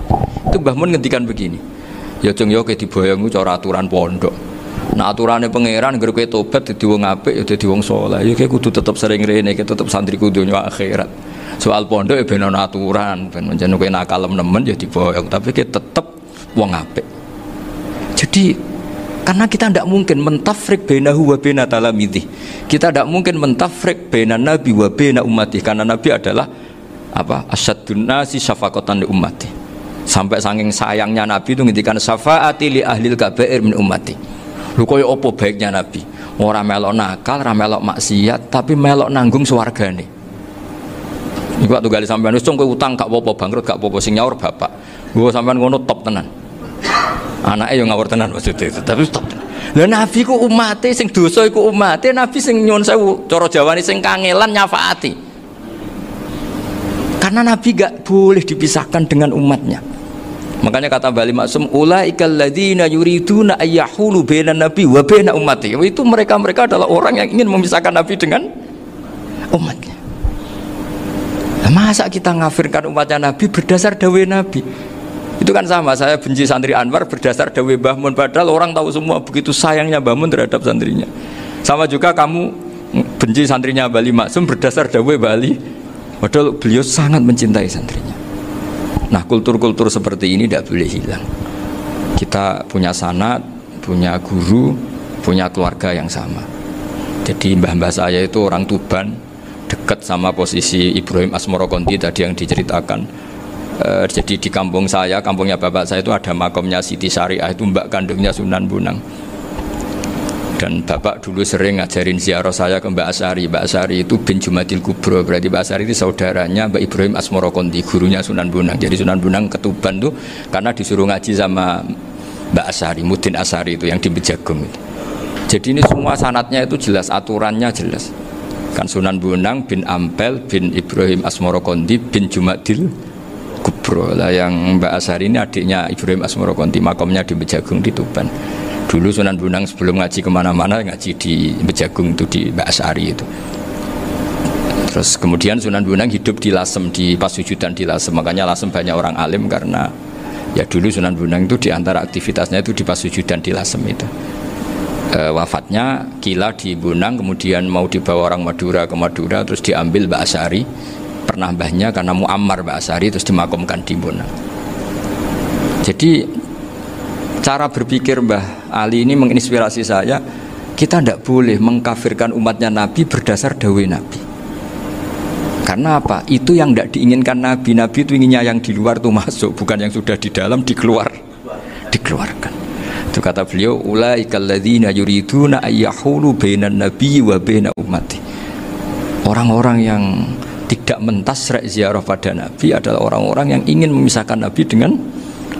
Dan begitu kias berikutnya, orang-orang yang sidik-sidik muni ini kafir, ini sudah enggak benar, ini la yurja khairuhu, itu orang-orang yang memisahkan. Dan lucunya berdasar dawuh Nabi. Makanya semua kalau sampai ngaji Mizan Kubro, ini kitab yang sering dikutip Bali Maksum, ketika Nabi ngintikan laisa minna man ghasyana, laisa minna man latamal hudud wa syaqqal juyub bada'a bid'awal jahiliyah, laisa minna min tilkal khoslah. Semua ulama mentafsiri laisa minna fi tilkal khoslah, bahwa dalam hal itu Islam tidak bertanggung jawab. Masa menipu berdasar dibolehkan Islam, kan tidak mungkin. Semua perilaku yang salah disebut Nabi laisa minna fi tilkal khoslah, bukan laisa minna fayakunu huwa kafirun. Tidak ada satu ulama yang mengatakan laisa minna berarti orang ini kalau menipu sudah kafir. Ketika dosa ya sak dunya kafir kabeh. Siapa enggak pernah menipu? Sekedar pernah. Siapa enggak sering menipu bahkan? Hobi kadang ya rezekinya dari nipu. Nah itu kalau betul maknanya laisa minna terus kafir, semua orang di dunia kafir. Karena siapa sih yang selain Nabi yang enggak, selain Nabi kan enggak mungkin apa? Maksum. Belum lagi menurut teori usul fikih ada nipu yang wajib. Ya kan, misalnya kita orang baik ketemu orang dolim yang memburu perempuan mau diperkosa terus bersembunyi, yang kita tahu, kita wajib nipu apa wajib jujur? Ketika orang dolim tanya, perempuan tadi kemana? Wajib nipu apa wajib jujur? Wajib nipu, karena kalau kita jujur berarti memberi peluang orang dolim menemukan buruannya. Jadi betapa alimnya. Dan ketika kitab Mizan Sa'roni dipakai Bali, dipakai Mbah Mun, saya pernah ngaji Mbah Mun, terus kita tahu maknanya laisa minna fi tilkal khoslah. Sehingga kita tidak mengatakan laisa minna dengan terjemahan letterlek tidak termasuk umatku. Kita tidak akan menambahi fakta frek fayakunu kafiran, tidak akan selamanya. Karena maknanya laisa minna fi tilkal khoslah. Kenapa kita selalu begitu? Karena nggak mungkin kita memisahkan umatnya Nabi dengan kanjeng Nabi berdasar dawuh kanjeng Nabi. Karena Nabi adalah berstatus bil mu'minina raufur rahim. Ya terus ini mohon maaf sekali, ini yang saya bisa, tapi saya mohon kajian kitab Ahli Sunnah saat tadi sudah matur Gus Afif, Gus Picon, supaya kitab ini ditakriri lah, supaya apa ya, lebih apa ya, dan yang narkir harus santrinya, jangan bebankan saya. Ini santri yang pernah mulai sama-sama. Biasanya kalau orang NU pesantren terus orang usul jenengan mawon. Senenge lempar-lemparan, itu kata bapak saya, tawadhu itu keliru aja. Tawadhu itu aslinya wong ra tanggung jawab, ben ketok Islami bebo tawadhu aja. Jadi tawadhu itu orang yang sebetulnya agak punya tanggung, ben kesane Islami pura-pura tawadhu. Jadi, tapi saya mohon lah, ini kitab ini bagus sekali. Di antara yang saya senang adalah beliau cerita kalau Imam Syafi'i sering tawassul sama Abi Hanifah. Padahal kalau kita ngaji di kitab-kitab fikih, Abu Hanifah itu kayak tersangka lah di bab ilmu apa? Hadis. Sampai biasa kan di kitab Minhajut Thalibin, walaysa li Abi Hanifah hadisun sahihun. Jadi habis cerita madzhab Malik, madzhab Syafi'i itu walaysa li Abi Hanifah madzhabun apa hadisun. Wah, kasihan ini.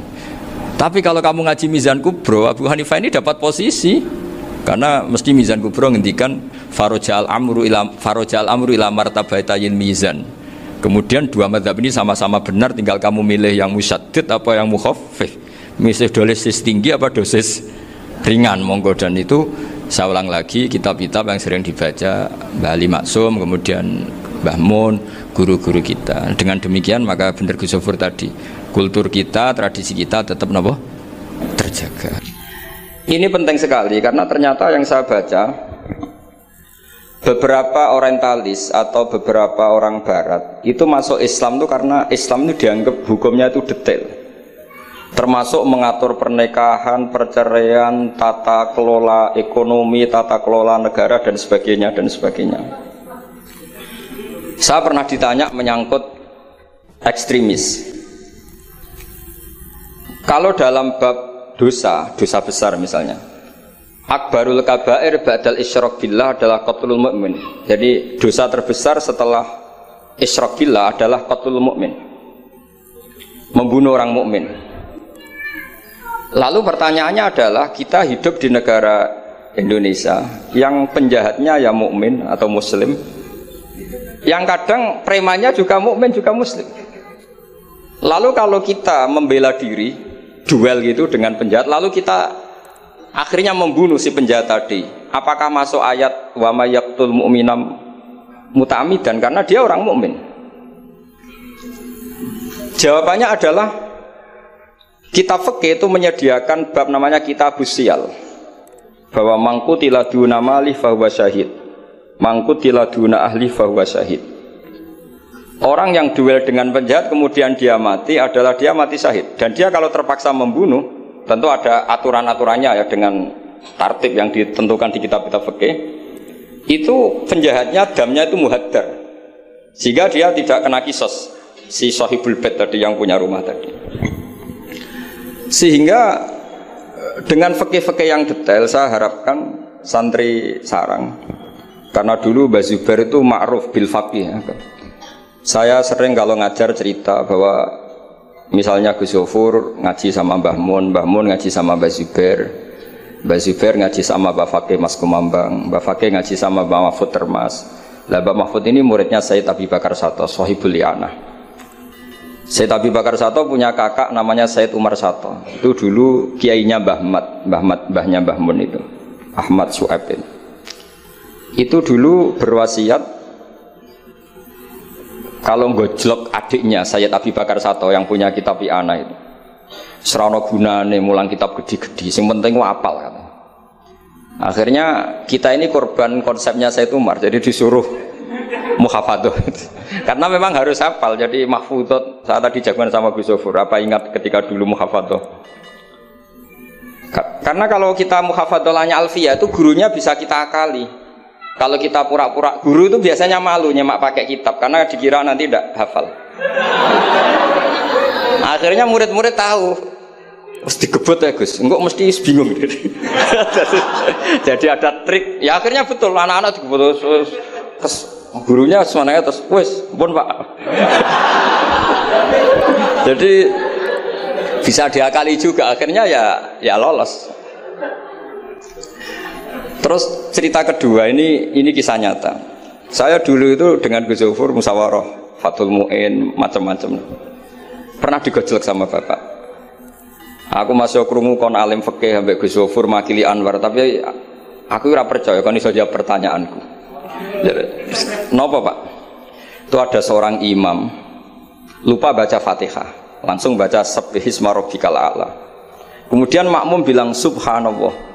Karena si imam tadi hanya hafal tadi 3 juz tadi. Itu enggak pede. Ganti wadduha. Wadduha makmumnya masih bilang subhanallah. Akhirnya ganti surat yang dia pasti benar, yaitu ganti kulhu. Karena dia dikira kalau surat panjang itu salah. Akhirnya diganti kulhu masih subhanallah. Lalu makmum tahu ini enggak ada solusinya kecuali dijelaskan secara jelas. Orang mau coba Fatihah.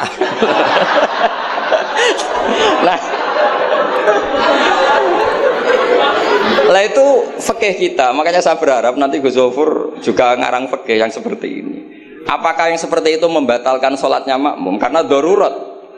Hanya subhanallah nggak memahamkan. Dia mau tidak mau harus ngomong. Kalau masalahnya itu tidak baca Fatihah. Nah ini nanti supaya jadi Fathul Masailnya Anwar 3 itu kalam ini termasuk membatalkan apa? Enggak. Karena kalau cari padanan ayat Quran tentang Fatihah juga tidak yakin imamnya paham. Misalnya pura-pura baca walaqad atainaka sab'am minal mathani yang artinya Fatihah juga saya yakin imamnya juga enggak paham. Jadi ini ada masail-masail fiqhiyah yang setelah ditanyakan memang fikih dulu itu tidak memuat. Kita harus kreatif, tapi bukan berarti merasa istihad untuk jawab beberapa pertanyaan. Terus cerita keempat, ini tentang guyonan-guyonan ilmiah. Dulu itu kata Mbah Mun itu sering cerita, dan ini etika modern ya. Kebetulan norma modern dalam dunia akademik seperti ini, yaitu skeptisme. Jadi orang itu harus agak ragu kalau dengan pendapatnya. Ada seorang alim itu yakin kalau orang naik bulan itu tidak mungkin karena dia percaya dengan teks Al-Qamar itu fisama irrobiah. Tapi kata muridnya, itu Kiai Kudus, semuanya dua-duanya Kiai Kudus, itu Kiai terkenal semua. Kalau menurut muridnya, pokoknya mungkin Yai. Orang mungkin, terus dia cerita kola Rasulullah begini, panjang lebar. Itu bantah-bantahan itu sampai 3 jam, sampai mendekati fajar. Setelah dekati fajar, kata gurunya, pokoknya cara aku gak mungkin. Terus muridnya bilang, Alhamdulillah, ya ampun, betul nopo-nopo. Gurunya janggal. Kenapa kamu sekarang taslim, padahal mulai tadi kamu terus bantah saya? Karena guru saya sudah bilang menurut saya, itu haknya guru kalau bilang menurut saya. Tadi Anda bilang, Pak Guru bilang pola Rasulullah, itu Rasulullah itu milik kita semua, jangan-jangan tafsir guru salah, makanya saya bantah terus. Jadi itu unik. Tapi kalau sudah menurut saya, ya sudah, itu menurut guru. Kalau tapi bilang kalau pola Rasulullah gini-gini, bisa saja guru salah dalam menafsirkan pola Rasulullah. Ini penting sekali dalam ulumul Quran. Saya yakin Gus Zofur lebih tahu. Misalnya begini, saya sering kali digugat oleh para saintis, Pak Bahak, dalam proses embriologi itu tidak ada min alakir segumpal darah. Yang ada dalam embriologi itu, alak itu ya semacam zigot yang nempel di dinding rahim, kemudian itu yang nanti jadi janin. Kalau segumpal darah ya orang keguguran. Nah, terus saya tanya, apa ada di Quran itu segumpal darah? Kata dia ada min alakin. Saya bilang, saya ini hafal Quran, tidak ada kata segumpal darah. Kalau min alakin ada, kata saya gitu. Terus, tapi kata kiai-kiai itu begitu apa? Ya tapi tetap Qurannya itu min alakin, bukan segumpal darah. Yang ada segumpal darah itu terjemahannya, bukan Qurannya, kata saya gitu. Ini penting saya utarakan. Nanti kalau terbukti secara sains bahwa nggak ada proses embriologi itu segumpal darah, itu yang salah bukan Qurannya, tapi kita yang mengartikan bahwa alagen itu segumpal darah. Sehingga kalau kamu mengartikan alagen segumpal darah, kamu harus bilang ini menurut saya, bukan menurut Allah dan Rasul. Nanti kalau kamu bilang segumpal darah menurut Allah dan Rasul, berarti kalau penelitiannya salah, yang salah Allah dan Rasul.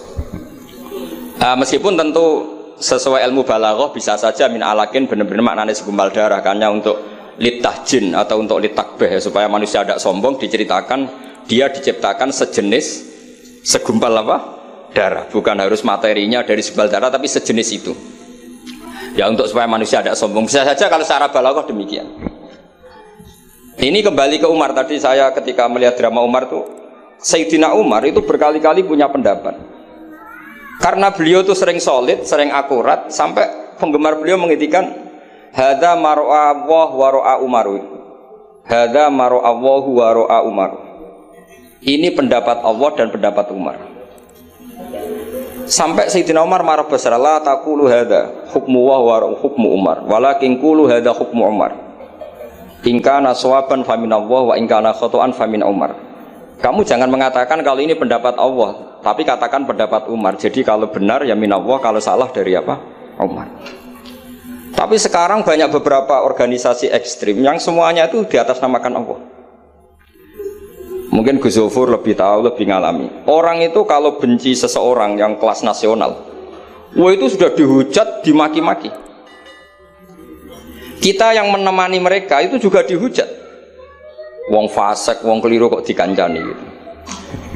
Karena pikiran fikihnya adalah kita harus tafrik bainal haqqi wa bainal batil. Harus jelas ada demarkasi mana hak, mana apa? Batil. Itu fikih yang sementara kita pelajari. Sehingga mungkin orang enggak apa ya istilahnya akan menyalahkan lah saat kita bertemanan dengan orang yang macam-macam di Jakarta, apalagi orang liberal macam-macam. Tapi kalau sampean ngaji lagi di atas itu, misalnya belajar ilmu tasawuf, kita diajarkan kalau kamu berteman sama orang dolim, ma tadri madza yuhtamu bih. Orang dolim itu kamu pun tidak tahu madza yuhtamu bih. Jangan-jangan dia yuhtamu bi husnil khotimah. Kamu juga nggak pernah tahu madza tuhtam. Apa kamu nanti tuhtam bi husnil khotimah apa suil khotimah. Sehingga orang-orang tasawuf itu melihat orang dolim ya tetap hormat, karena tidak tahu nanti akibatnya jangan-jangan dia husnul khotimah, kita yang suul khotimah. Ini penting bagi anak-anak Anwar 3, murid-murid Gus Zofur, sehingga orang-orang alim itu harus kamu beri ruang, meskipun secara zahir berteman orang-orang yang macam-macam, karena itu ada ilmunya. Kita tidak ngambil sikap itu ada ilmunya. Makanya di kitab Bidayatul Hidayah, beberapa kitab tasawuf diterangkan, kalau kamu melihat orang fasik, jangan-jangan yuhtamu bi husnil khotimah. Kamu ndak. Kita ingat cerita Wahsy. Wahsy itu orang yang dilaknati Rasulullah karena qatilu Hamzah. Ketika Nabi aksara min la'nil kuffar, malah nazala qaulu ta'ala laisa laka minal amri apa? Syai'un aw yatuba alaihi. Dalam surat Ahzab ketika Allah mensifati orang munafik, itu masih ada kata wa yu'adzibal munafiqina insya'a. Masih ada kata aw yatuba alaihi. Kemungkinan orang munafik adalah Allah menyiksa mereka insya'a atau memberi tobat. Sehingga banyak ulama, terutama guru kita Syekhina Kiai Maimun Zubair, itu berteman orang macam-macam nggak masalah. Dan kadang-kadang banyak menimbulkan kekecewaan. Ini nanti nggak ada tafrik bainal haqqi wa bainal batil. Nah, saya akan menjelaskan di sini bahwa itu ada ilmunya. Ada ilmunya. Banyak orang sing la'anahu Rasulullah. Bahkan da'a alaihi Rasulullah kayak Wahsy, kayak Khalid bin Walid. Kaifa yuflifu qaumun fa'alu bi'aihim hakadha. Zaman itu binabihim hakadha. Yaitu ketika Rasulullah perang Uhud itu syujja wajhuh wa kusirat rubaiyatu wa udmiyat lisatu. Ketika Nabi babak belur wajahnya, kata beliau kaifa yuflihu qaumun fa'alu bi nabihim hakadha. Tapi apa yang terjadi? Justru Khalid bin Walid itu masuk Islam. Wahsy qatilu Hamzah juga masuk Islam. Sehingga saya meskipun punya sikap, tentu saya sebagai orang punya pilihan gaya hidup.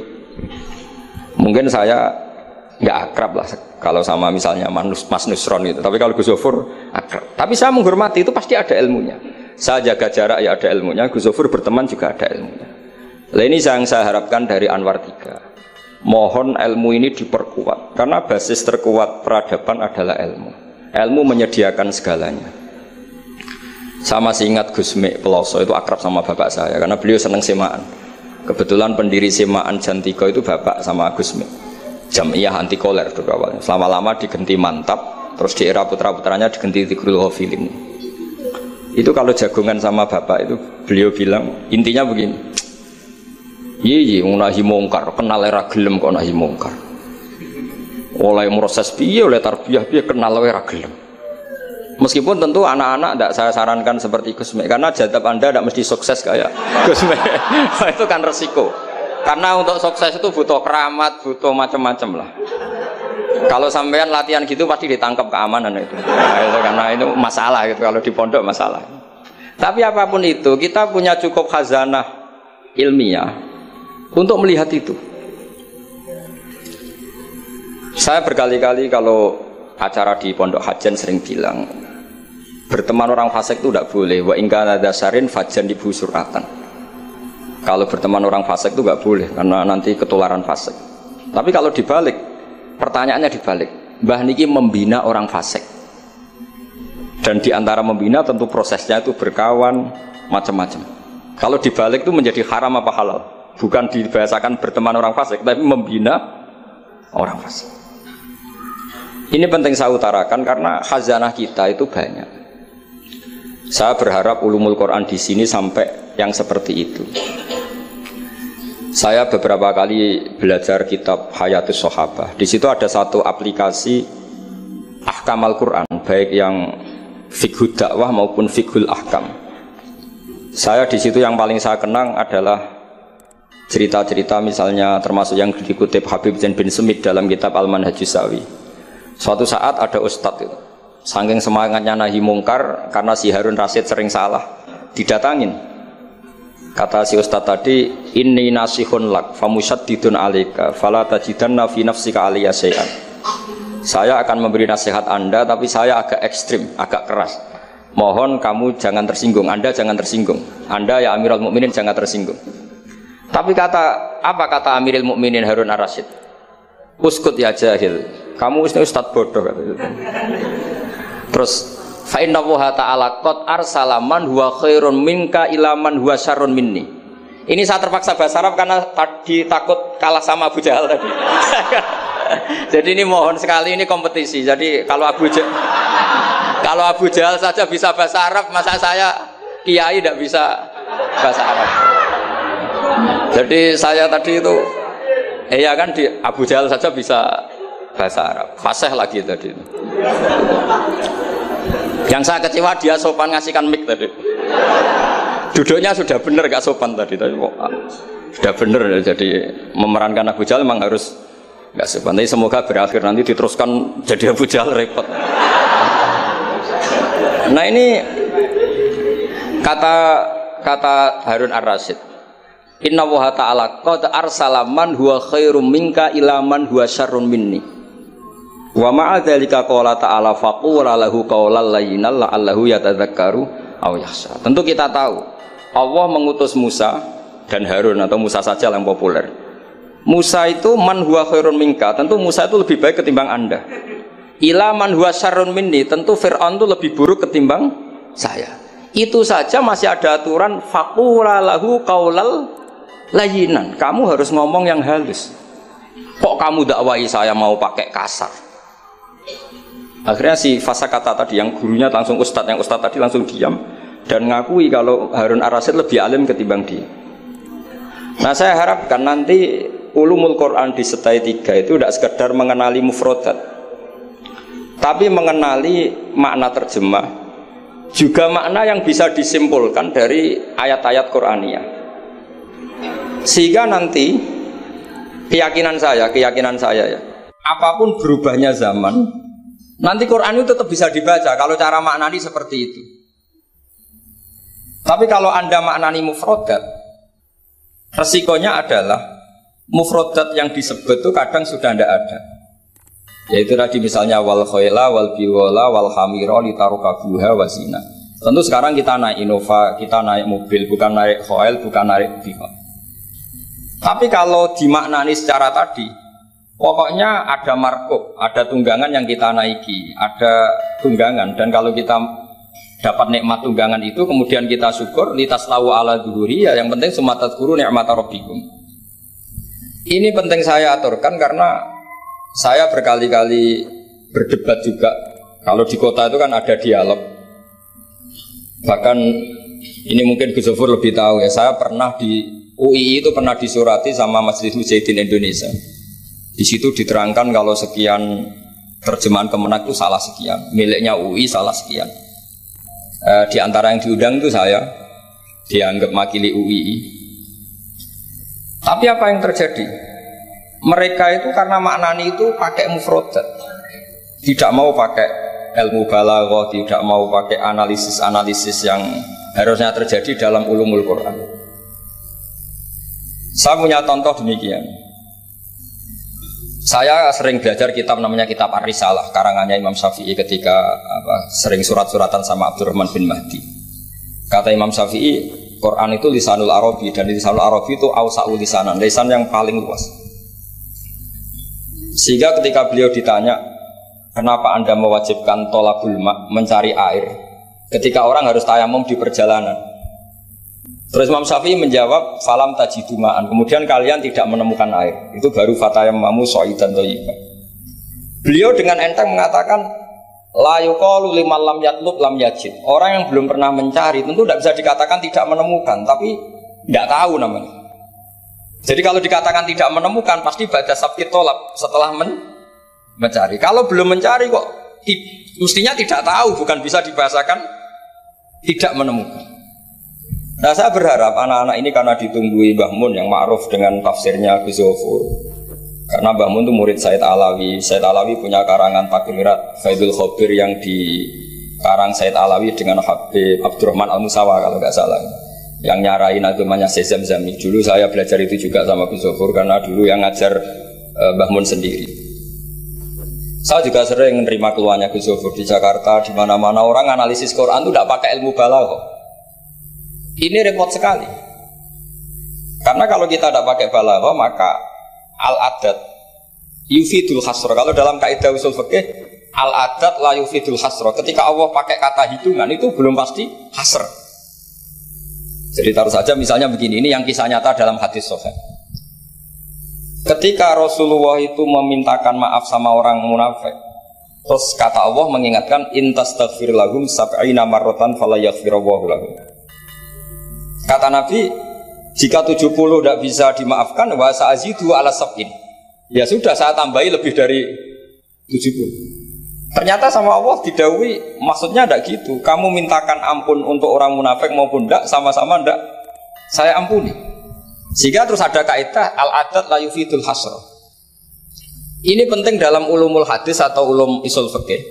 Karena kalau nuruti adat, Nabi sering dawuh misalnya man shallal bardan dakhalal jannah. Orang yang sholat pada waktu 2 dingin yaitu subuh dan asar dakhalal. Terus kamu mau tidak sholat zuhur misalnya dan sebagainya dan sebagainya. Nabi sering menyebut kebenaran misalnya kebaikan adalah ini. Terus kamu tidak akan melakukan kebaikan yang lain, tentu tidak mungkin. Ini masalah-masalah yang menurut saya serius semenjak ada banyak ormas-ormas yang sidik-sidik katanya kembali ke Quran dan apa? Hadis. Itu tapi kalau guyonannya orang-orang pesantren, ya kamu saja yang kembali. Karena keluar Anda terlalu jauh. Kalau kita tidak perlu kembali, wong sudah di dalam katanya.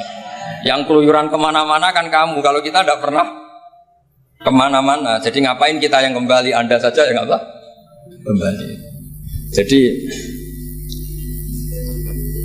Jadi ini penting ya, penting sekali. Karena pengalaman saya di Jogja, pengalaman saya di Jakarta ketemu orang macam-macam itu, memang pernah ya di Jakarta pernah ada satu acara. Ya acara seperti ini. Itu yang datang seorang kiai yang ya biasa pakai sarung, ada yang pakai celana. Itu pas mulai pegang mic ada separuh hadirin keluar. Alasannya gampang. Belum enggak pakai sunnah Rasul. Karena kiainya enggak cingkrang. Itu sudah keluar separuh. Ketika saya ditanya, Pak, kenapa Anda masih mendengarkan mereka? Mereka tidak mengikuti sunnah Rasul, mereka tidak cingkrang. Kata saya gini, Rasulullah itu hafal Quran. Dan saya kebetulan saya hafal, jadi saya sudah mengikuti sunnah Rasul. Jadi kalau Anda ingin sunnah Rasul kayak saya harus hafal Quran. Kalau motong celana itu gampang, kata saya. Kalau motong celana itu gampang, kata saya. Itu kan murah sekali dan mudah. Itu mikir dia, ternyata mereka bilang sunnah Rasul itu hanya jenggot, cingkrang, wayoh bila ada tambahnya itu. itu. Nah ini saya tantang anak-anak Anwar 3 supaya mengikuti sunnah Rasul yang keren, yang tantangannya berat, yaitu hafal berapa Gus tadi 3 juz itu. Itu saya tuh sering protes sama anak-anak. Itu nanti kalau ketemu malaikat Jibril, Anda dianggap mengikhtisar Quran. Masa Quran 30 juz jadi 3 juz. Itu kan kayak kitab Mukhtasar Jiddan, jadi dari kitab besar terus diringkas. Saya tidak bisa membayangkan kalau Anda nanti ditanya malaikat Jibril, kenapa Quran saya turunkan 30 juz jadi 3 juz. Ya tapi karena ya itu tadi, karena saya yakin Gus Zufur orang alim itu tadi kaidahnya itu malayudroku kullu layudroku kullu. Kalau nggak bisa semua jangan sama sekali. Ini sekedar pengalaman untuk anak-anak. Kalau di pondok Quran itu sampai dari sekolah itu buatan berani, karena dikira kayak sudah sampai 30 juz. Memang pondok Quran itu unik. Anak-anak itu bisa lanya 2 juz 12, juz 13, tapi juz amma itu udah hafal. Karena ketika menghafalkan itu udah kober ngapalkan yang juz amma. Memang hafal betul juz 7, juz 8, tapi juz amma kadang nggak bisa, buat duha kadang nggak bisa.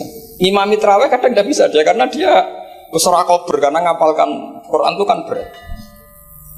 Pernah suatu saat saya tuh tahlil jajar santrinya bapak itu, dia tahlil kulhu, ojo tahlil kulhu, itu juz 30, kayak apal 30 aja gitu. Jadi untuk baca kulhu itu memang harus urut setelah melewati juz 1, juz 2 sampai juz 30. Sampai seperti itu gayanya maca kulhu kayak wis hafal juz 30. Sehingga di pondok Quran tuh gak ada yang berani terus juz 30 karena kesannya kan sudah. Iya, jadi itu tradisi yang mungkin ya mungkin beda itu. Saya sendiri juga gak seneng kalau ada santri kok terus juz 30 itu kok melete itu kok sudah. Nah ternyata di sini saya ketemu santri-santri yang jurus juz 30 terus ini. Wah ini menurut saya ini agak masalah dalam tradisi saya ya, dalam tradisi kami. Jadi ya itu tadi karena cara pandangnya beda. Jadi Cara pandangnya beda. Tapi saya berkeyakinan, memang saya sering ketemu Gus Iit, adiknya Gus Zofur itu, beliau sering cerita ke saya, Gus kalau bisa nanti sarang itu semacam kayak Islamic Center. Karena kita tahu semua kayak apa alimnya Gus Naji, kayak apa alimnya Gus Zofur, alimnya putra-putra Mbah Mun, sesuai bidang spesifikasi ilmu masing-masing. Saya sering nasihati yai bahwa semuanya itu ada ilmunya. Tadi misalnya Anda tidak tegas sama orang fasik, itu ya ada ilmunya. Karena mungkin kita tawaduk, la nadri ma yuhtamu bihi. Kita tidak tahu si fasik tadi yuhtamu bi apa, kita tidak tahu. Kita sendiri nggak pernah yakin kalau kita nuhtam misalnya bi husnul khotimah. Saya kalau di Jogja ketemu orang liberal, ketemu orang macam-macam, saya pakai ilmu itu. Tapi kalau saya ngaji di pesantren pakai ilmu at-tafriq bainal haqqi wa bainal batil. Kalau santri baik ya tak puji, kalau yang enggak baik ya. Tapi yang jelas enggak tak saboyong. Karena pondok saya bilang enggak punya adat boyong. Kata bapak, hak kena keramat, santri sing beling delalah boyong, tapi jogeman boyong gitu. Jadi berarti karena kalau musonnya boyong berarti tidak keramat karena pakai kriteria fikih tadi, pakai. Ini penting saya aturkan karena jangan sampai khazanah, kearifan wali songo yang kancanan orang macam-macam. Ada 7 hari ya diterima, 40 hari ya diterima. Zaman itu ya enggak diterima sebagai khurafat bid'ah ya enggak. Sehingga menurut saya wali songo itu adalah panutan di mana itu semuanya diselesaikan bil ilmi. Bukan karena emosi aksi reaksi itu enggak, semuanya bil ilmi. Saya pernah baca kitab Al-Minanul Kubro karangannya Imam Sa'roni. Beliau cerita sebagian ilmu itu sudah keluar dari afdholiyah karena satu kondisi. Misalnya sebaiknya amal itu sirron. Tapi kenapa guru-guru kita Mbah Mun sendiri sering pengajian besar, Gus Zofur, banyak lah yang mau acara besar. Saya sampai sekarang nggak pernah punya acara besar. Wiling-wilingan saya yang pengagum sirron gitu. Tapi ternyata di kitab-kitab kita, kata Abdul Hasan Asyadili mengatakan a'linu bito atikum kama yatadzoharu ghairukum bil ma'asi. Maksiat di Jakarta di mana-mana begitu ekstrim, dangdut begitu terbuka, diiklankan besar-besaran. Tapi kalau pengajian nggak besar-besar, dulu tuh pengajian tuh nggak ada yang besar karena mahal. Dulu orang soleh itu ciri utamanya adalah khifatul ma'unah, biayanya sedikit. Sekarang karena mereka besar-besaran menyebarkan maksiat, kita akhirnya kata Abdul Hasan Asyadili, kamu kalau to'at harus iklan, a'linu bi to'atikum, kalau to'at harus dipertontonkan. Sehingga seneng saya misalnya tadi dipertontonkan anak-anak ahli bahasa Arab sampai Abu Jahalnya saja bisa. Wah, itu kan satu prestasi yang luar biasa. Kalau Abu Jahalnya saja alim, apalagi yang tidak Abu Jahal. Apalagi Abu Jahalnya tadi sopan. Wah, itu bagus sekali itu. Itu pasti Abu Jahal kecewa itu diperankan orang yang sopan. Itu udah gue banget katanya. Itu pasti kecewa. Abu Jahal itu pasti kecewa. Jadi ini penting ya, karena kita punya guru yang al-mutabakhir seperti Mbah Mun, seperti Gus Zofur. Jadi kita harus baca kitab tuh banyak. Oke, ada haram yang kita tegas, ada halal yang kita tegas. Misal al-halalu bayyinun wal haramu bayyinun. Tapi selalu ada masalah yang wa bainahuma umurun mustabihatun. Ada sesuatu yang memang dari awalnya enggak jelas. Kalau sesuatu itu tidak jelas, kita harus bersikap nggak jelas. Jangan sesuatunya nggak jelas, kita sikapnya jelas. Ini penting kolaborakan karena sekarang tuh orang banyak yang ekstrim dengan dalih ilmu. Kadang dengan dalih qala Allahu ta'ala, qala Rasulullah. Itu pesannya Sayyidina Umar. Kalau bisa jangan, karena makna yang tasreh, makna yang eksplisit, makna yang sorry seperti itu, jangan-jangan subjektivitas Anda. Seperti tadi si Ustadz tadi, ketika dia tegas, dia seakan-akan bahwa mandat Tuhan kalau saya harus ulil haqqa walau kana murron misalnya seperti itu. Tapi setelah diingatkan Harun Ar-Rasyid bahwa Musa yang termasuk afdalul khalqi tentu, termasuk orang-orang pilihan, ternyata masih disuruh sopan hanya kepada siapa? Fir'aun, yang jelas toh. Ini pelajaran bagi kita, makanya saya ketika datang di acara Mbak Najwa itu, mungkin yang saya agak beda. Itu kalau Pak Quraisy Shihab kata Mbak Najwa itu kan kalau cerita nulis buku katanya kami, karena takut kalau bilang saya tidak mewakili guru-gurunya, tidak mewakili ulama-ulama dulu. Tapi kalau anak-anak Anwar 3 tidak harus seperti itu, boleh nggak apa-apa kata saya. Ya gani nak salah itu, sing salah sampai antok itu. Itu kalau musonep ngarang kitab bilang kami, itu Gus Gofur ke bawah nanti. Jadi saya itu dalam konteks itu tidak sependapat. Karena resikonya tinggi sekali itu. Misalnya ngarang bahasa Arab bilang kami jebule tadi yadun anta saro ala rosi anak itu kan. Itu fatal sekali. Terus ini yang terakhir karena saya tabarruk sama para sahabat. Ketika tahun kedua tadi Gus Gofur menyinggung perang Badar. Ketika tahun kedua itu baru kedua dari Hijriah. Itu para sahabat itu sudah banyak yang hafal Quran dan paham. Padahal baru tahun kedua. Yaitu yang bawa itu Mus'ab bin Umair. Itu ketika Rasulullah mau perang Badar dan istasyarah, meminta musyawarah sama orang-orang Ansor, istasyarul Ansor.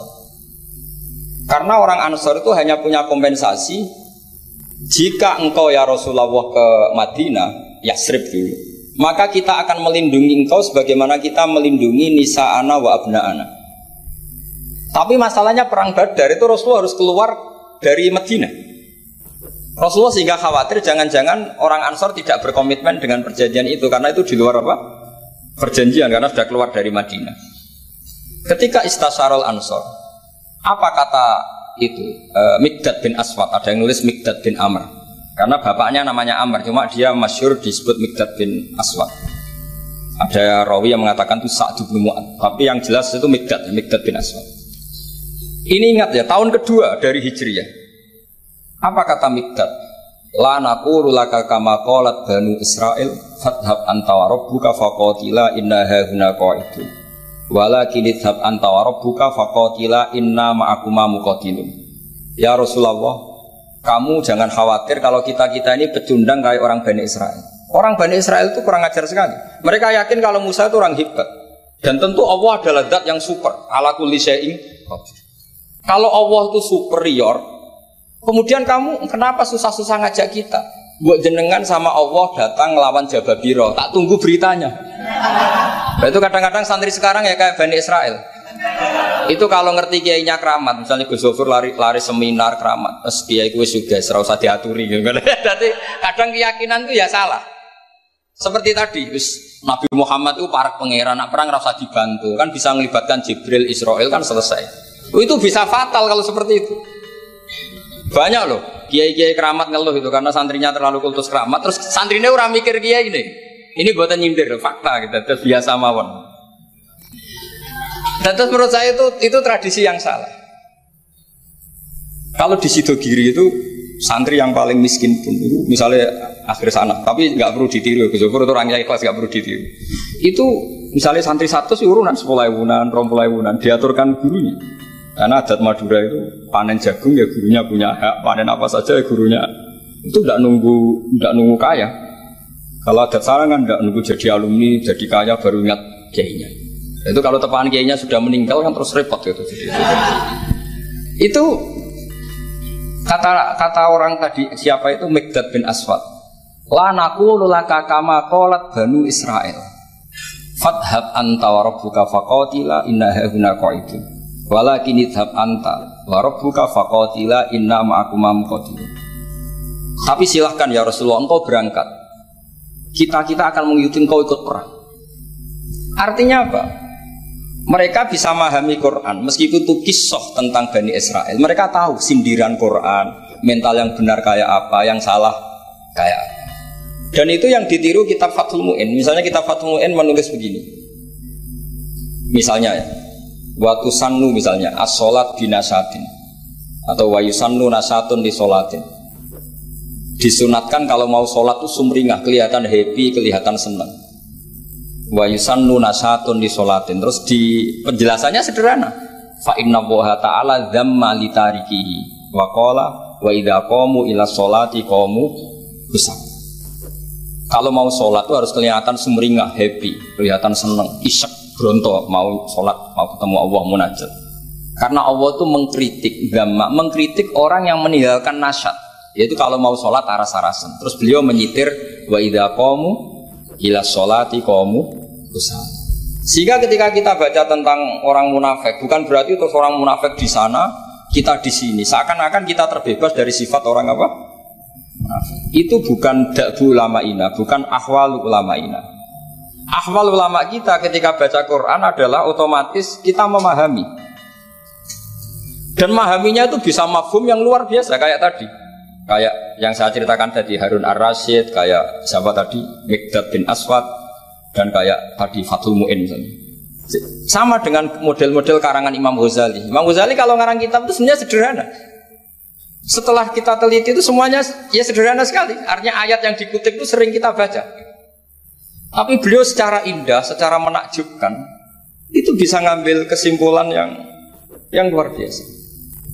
Saya punya kitab Mufrodat yang dikarang oleh beberapa ulama, dan beliau cerita tentang kehebatan Sayyidina Ali dalam menafsirkan Quran. Kata Sayyidina Ali, saya tidak bisa membayangkan dahsyatnya angin ketika mengobrak-ngabrik kaum Mu'ad. Karena anginnya angin balilo, katanya gak terkendali. Ya, karena Allah punya tradisi begini, kata Sayyidina Ali. Wa im min syai'in illa indana khazainuhu wa ma nunazziluhu illa biqadarin ma'lum. Segala sesuatu itu terukur dan saya turunkan juga dengan ukuran yang pas, biqadarin ma'lum. Tapi ketika Allah mensifati angin yang untuk kaum Ad disebut birikhin sorsorin atiyah. Atiyah maknanya balilo, pakai tak. Ya pakai tak. Terus yang sebagian ayat tentang Nabi Nuh. Inna lamma taghal ma'u hamalnakum fil jariyah.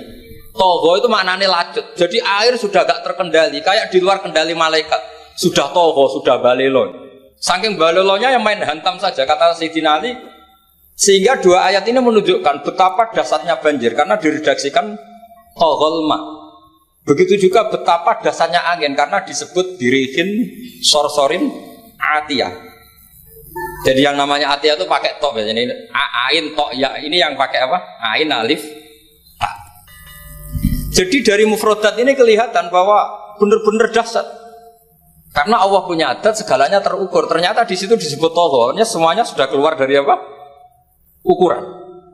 Ini saya mohon sekali karena anak-anak Anwar 3 ini menangi Mbah Mun, menangi Gus Zufur. Saya sendiri diminta beliau bantu ngajar di sini. Jadi saya mohon sekali karena ini banyak ya nabi al-ilmi lah, banyak sumber-sumber ilmu. Tolong sekali dimanfaatkan yang baik. Terutama anak-anak yang di muhadharah ini kajian-kajian fikihnya itu harus dihafalkan. Karena hafal ini sanad kita. Dulu Mbah Mat itu ngaji sama Said Umar, kakaknya Said Abi Bakar Sato. Memang semua kitab itu harus mahfudz, harus dihafal. Saya sendiri dengan Gus Zufur itu yang mendapat barokah muhafadzah zaman sekolah. Dulu kalau nggak muhafadzah itu tidak naik. Tapi ya dulu bisa diakali ternyata itu. Dulu Mbak Fakih itu ahlinya Faati. Jadi kalau ada orang anak nggak naik ditanya, "Song kena ramuga pening di ngitung terminal, Mbah." Ngoten niku Mbak Fakih terus diugahno, kata beliau, "Nak nganti ning terminal dadi wong nakal aku sing kedosan." Mergo tadi mayu adi ilal haram nggih. Haram. Sehingga dulu masyhur kalau anak-anak ndak naik itu sudah kong kali kong. Oh nak takoki muni ning terminal yo. Karena kiai itu mesti pantangan. Taman kalau nggak percaya coba aja. Anak yang nakal mau boyong terus disowankan Gus Zufur. Gus, nak jenengan boyong balik mereman malih. Mikir, mesti kiai itu mikir. Tapi jangan pakai loh. Ini kan cerita dulu. Sehingga anak-anak yang gak muhafadzah itu mesti ada yang anak-anak lugu ditanya Mbak Fakir. Kalau gak naik ning dicong gebale ini, Masya Allah, Alhamdulillah. Ya orang munggah tenang. Jadi cara pandang kiai itu unik. Makanya ilmunya kiai susah dianalisis ini karena unik. Ya seperti itu. Ya saya harap ilmu ini gak jadi gak jadi masalah bagi anda. Terus nanti anda menteror Pak Musonef. Awas maksudnya, nah aku rambuga neng terminal, udah bisa. Ya saya kira demikian, semoga manfaat. Terus kalau nih ngapunten sangat sudah berbicara, buatan sakit kalau acara-acara pidato, buatan sakit. Nak ngaji kalau biasa, nak ngaji rak ngerpek, wonten kitab terus moco. Tapi kalau seperti ini tuh temanya jadi bias. Tapi ya semoga tadi barokahnya Sayyidina Umar tadi kok. Saya jadi malu itu karena tadi Abu Jahal kok fase gitu, saya itu masih. Ya monggo doa bareng-bareng ya, mugi-mugi pondok ini pondok sing mubarokan, sing nafi'an untuk mati Rasulillah. nasihan lillahi wa li rasulihi wa li kitabi wa li aimmatil muslimina wa amatihim. Al-Fatihah. Bismillahirrahmanirrahim. Alhamdulillahi rabbil alamin arrahmanir rahim maliki yaumiddin. Iyyaka na'budu wa iyyaka nasta'in ihdinas siratal mustaqim siratal ladzina an'amta 'alaihim ghairil maghdubi 'alaihim. Bismillahirrahmanirrahim. Nahmaduka ya ghafur ya syakur wa shalli wa sallim ala habibika Muhammad. Wa shalli ala khalilika Ibrahim wa nasika Musa Sofika Isa wa nasyadu biratan fika sidina. Wa shalli ala anbiya'ika wa rasulika. Allahumma ya Allah inna nas'aluka rahmatan tahdi biha wa tasma'u biha. Ya Allah taruddu biha al-fitana wa taruddu biha al-fitana anna ya Allah wa taruddu biha al-fitana anna ya Allah ya Allah ya Allah. Allah masifan nasu'a bima syita kaifa syita innaka ala ma tasya'. Allahumma ya muhawwil al-ahwal hawil ahwalana ila ahsanil hal. Wa ya musarrifal qulub sarrif qulubana ila ta'atika. Iftah lana futuhal arifin wa jal amalana khalisatan liwajhikal karim. Rabbi zidna ilma warzuqna fahma ya Allah ya Allah. Allahumma alimna ma yanfa'una wanfa'na bima 'allamtana ya Allah ya mubin. Rabbana atina fid dunya hasanah wa fil akhirati hasanah wa qina adzabannar. Sallallahu ala sayyidina Muhammad wa ala alihi wa sahbihi wa baraka wa sallam. Subhana rabbika rabbil izzati amma yasifun wa salamun alhamdulillahi rabbil alamin. Bismillahil Fatihah. Bismillahirrahmanirrahim. Alhamdulillahi rabbil alamin arrahmanir rahim maliki yaumiddin. Iyyaka na'budu wa iyyaka nasta'in ihdinas siratal mustaqim siratal ladzina an'amta 'alaihim ghairil maghdubi 'alaihim waladdallin. Assalamualaikum warahmatullahi wabarakatuh.